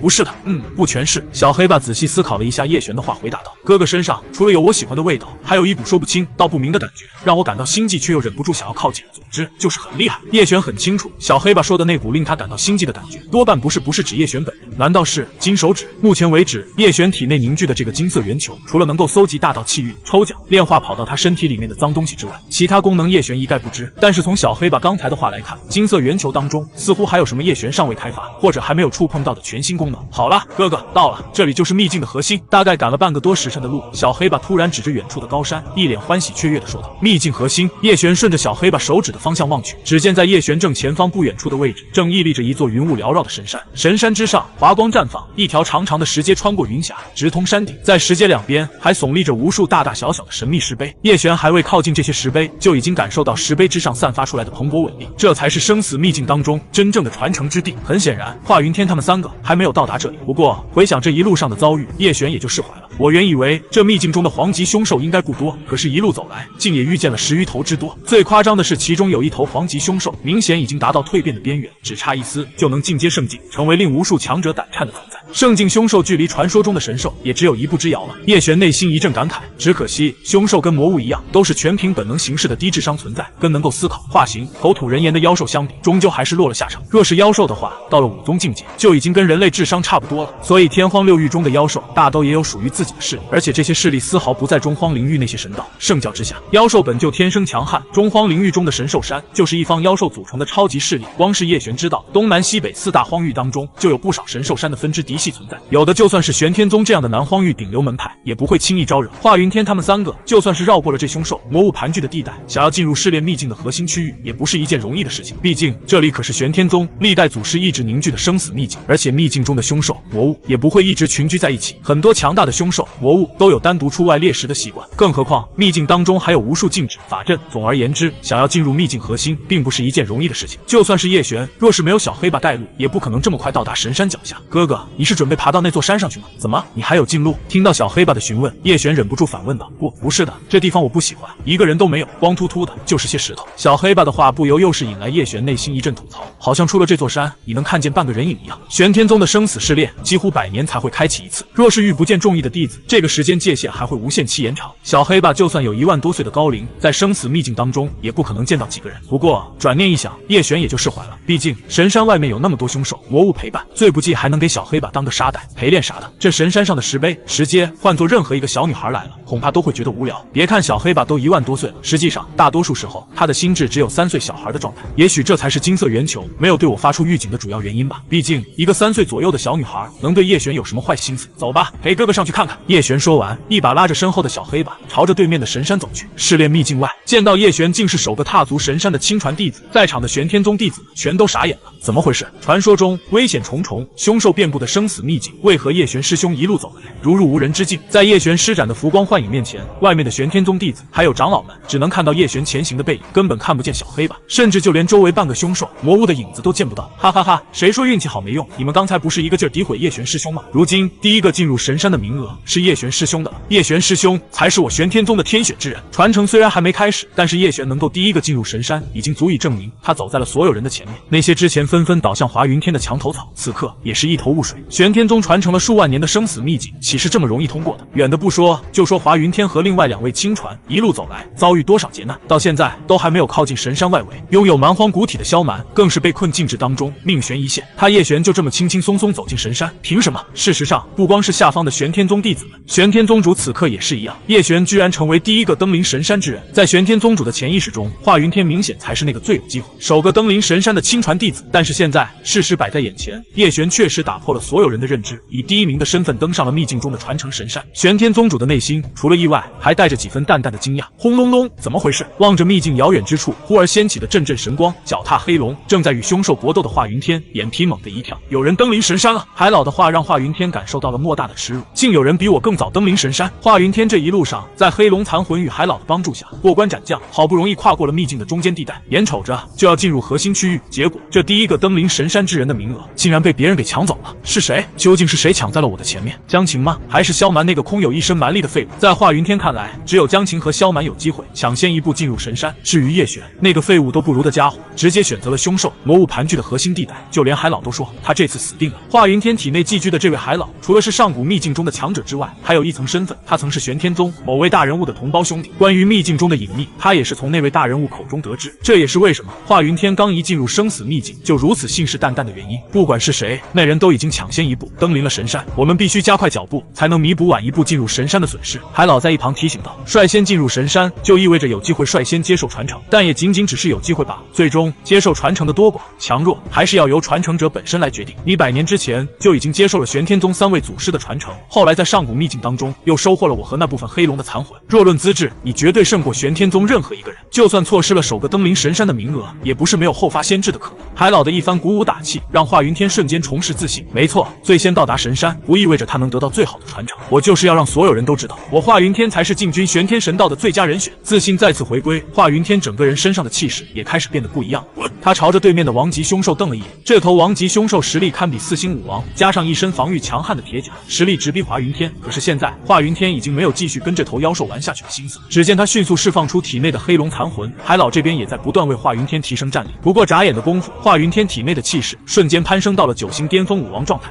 只见华云天虚空一握，半空中的黑龙顿时化作一柄龙焰巨剑，华云一剑斩出，刚才还强横不已的王级凶兽顿时被华云天手中的龙焰之剑一分为二。还是太勉强了吗？斩出这一剑的华云天开始大口喘了粗气，同时融合海老跟黑龙残魂的力量，凝聚出的最强一剑，即便是对华云天也着实负荷不小。但是为了神山上的传承，值了。华云天再次抬头望了一眼神山的方向，手中龙焰长剑再次化作黑龙，华云天飞身脚踏，直奔神山的位置冲了过去。秘境外面，玄天宗的弟子们皆被华云天这惊天一剑深深震撼。好强！华师兄仅仅一剑就干掉了实力堪比5星武王的绝世凶兽。看来华师兄之前对萧蛮、江晴2人还是留手了，能够一剑斩杀堪比5星武王的秘境凶兽。若是华云峰刚才这一剑用来对付江晴、萧蛮，只怕他2人早就没命了。看到了吗？这就是实力，比起某些人依靠运气登临神山强多了。就算第一个登上神山又有什么用？不能获得强大的传承，这神山登了也白登。华云天刚才在秘境当中的惊天一剑，无疑让他的追随者们狠狠扬眉吐气了一把。就连对面圆台上的玄天宗主还有诸位长老们都被华云天刚才那一剑深深震撼。这一剑的威力怕是已经无限接近武皇强者了吧？玄金长老偷偷瞟了一眼玄天宗主，问道：作为玄天宗明面上为数不多的武皇，玄天宗主一身8星武皇的实力，已经是整个南荒域最顶尖的战力了，确实非常接近武皇境界了。对于玄金长老的询问，玄天宗主回答的十分干脆。华云天的天资当真是惊到他了，尤其是刚才那黑龙幻化的惊天一剑，这份天资若他没有深陷上古秘境这么多年，一身修为怕是早就已经超越现在的玄天宗主。我此生进阶圣境已是无望，但若是玄天宗年轻一辈弟子中再出现一位圣境强者，想到这里，玄天宗主的内心不由一阵火热起来。在场的玄天宗长老们也是一样，叶璇虽然是神启之人，但成长起来尚需要时日。华云天的强大是有目共睹的，而且他有真龙残魂在手，未来成就未必就比叶璇这位神启之人低。关键是此子内心坚毅，杀伐果断，乃是不得可多的旷世之才。若是由他接手少宗主之位，进阶玄天神道，日后成就不可限量。至于叶璇，一位神启之人，就算当不了这个少宗主，未来也未必没有进入玄天神道深造的机会。关键是，相比刚才展出惊世一剑的华云天，叶璇尚需时间成长。但是玄天神道降下的神谕已经不容再等了。华云天此番若是能够进入玄天神道，定能为我玄天宗大放异彩。几乎顷刻之间，玄天宗主和在场的长老们已经在心中做出决断，大不了委屈叶璇一些，日后再为他多添些补偿即可。玄天宗主内心暗自想着。与此同时，生死秘境当中，在融合了海老和黑龙残魂的力量之后，华云天一路通过重重险关，终于来到神山脚下。可当华云天朝着神山望去之时，刚刚稳定好的心态却不由得再次炸裂开来。叶璇怎会是他？华云天真是想破头都没想到，那个先他一步登临神山之人，竟然会是叶璇。他不是选择了凶兽盘踞最危险的路段吗？为何他没有被凶兽吃掉？华云天想不通啊。同样想不通的还有与华云天融合的海老，此子横穿凶兽魔物盘踞之地，竟能毫发无伤，莫不是已经被凶兽夺舍了？凶兽虽然跟魔物一样毫无智商，但在某些特殊情况下，也会诞生一些特殊的凶兽。这些特殊的凶兽往往都会具备一些特殊的技能，操控神魂的、夺人肉身的凶兽并非不存在。若是叶璇被凶兽夺取了肉身，控制了魂魄，那么秘境中的其他凶兽未必会攻击他。被凶兽控制之人，往往身上也会带有一些凶兽本身的气息，甚至会被其他的凶兽当作同类。这么说，他已经被凶兽夺舍了。海老的话让华云天满脸兴奋，他怎么能够容忍有人比他先一步登上神山？更何况这个人还是叶璇，被凶兽夺舍肉身之人，根本无法获得历代祖师的传承认可，就算活着从秘境当中出去，也会成为大家共同扑杀的对象。想到这里，华云天的心情顿时大好。叶璇啊，叶璇，就算你走在我前面，又能怎样？不过是一具被凶兽夺舍的躯壳罢了。海老见多识广，华云天对他的判断深信不疑。然而就在这个时候，半山腰上的叶璇身上忽而绽放出阵阵灵域传承，他竟然获得了神山之上的祖师传承。望到这里，海老跟华云天全都愣住。叶璇他没有被夺舍，那他是怎么穿越凶兽盘踞的核心区域，能够获得玄天宗历代祖师的认可？说明叶璇没有被夺舍的可能。此刻怒急攻心的华云天只想把体内的海老拖出来打一顿，要不是这个老西巴告诉他横穿凶兽区域死路一条，他何至于落到叶璇身后？海老也是没有想到叶璇竟真能毫发无伤横穿凶兽盘踞的恐怖地带。这叶璇非但没有被夺舍，而且还在神山之上率先获得了秘境中的祖师传承，他究竟是怎么活着走出来的？相比山脚下二脸懵逼的海老与华云天，此刻的叶璇同样满脸意外。他刚一走到神山中段，就受到玄天宗历代祖师的青睐，紧跟着就出现了华云天和海老他们见到的一幕。就连秘境外面的玄天宗主内心深处都忍不住感慨，一位神骨开启30%的神启之人，对于神山上沉睡已久、期待有人前来继承衣钵的历代祖师们吸引力实在太大了。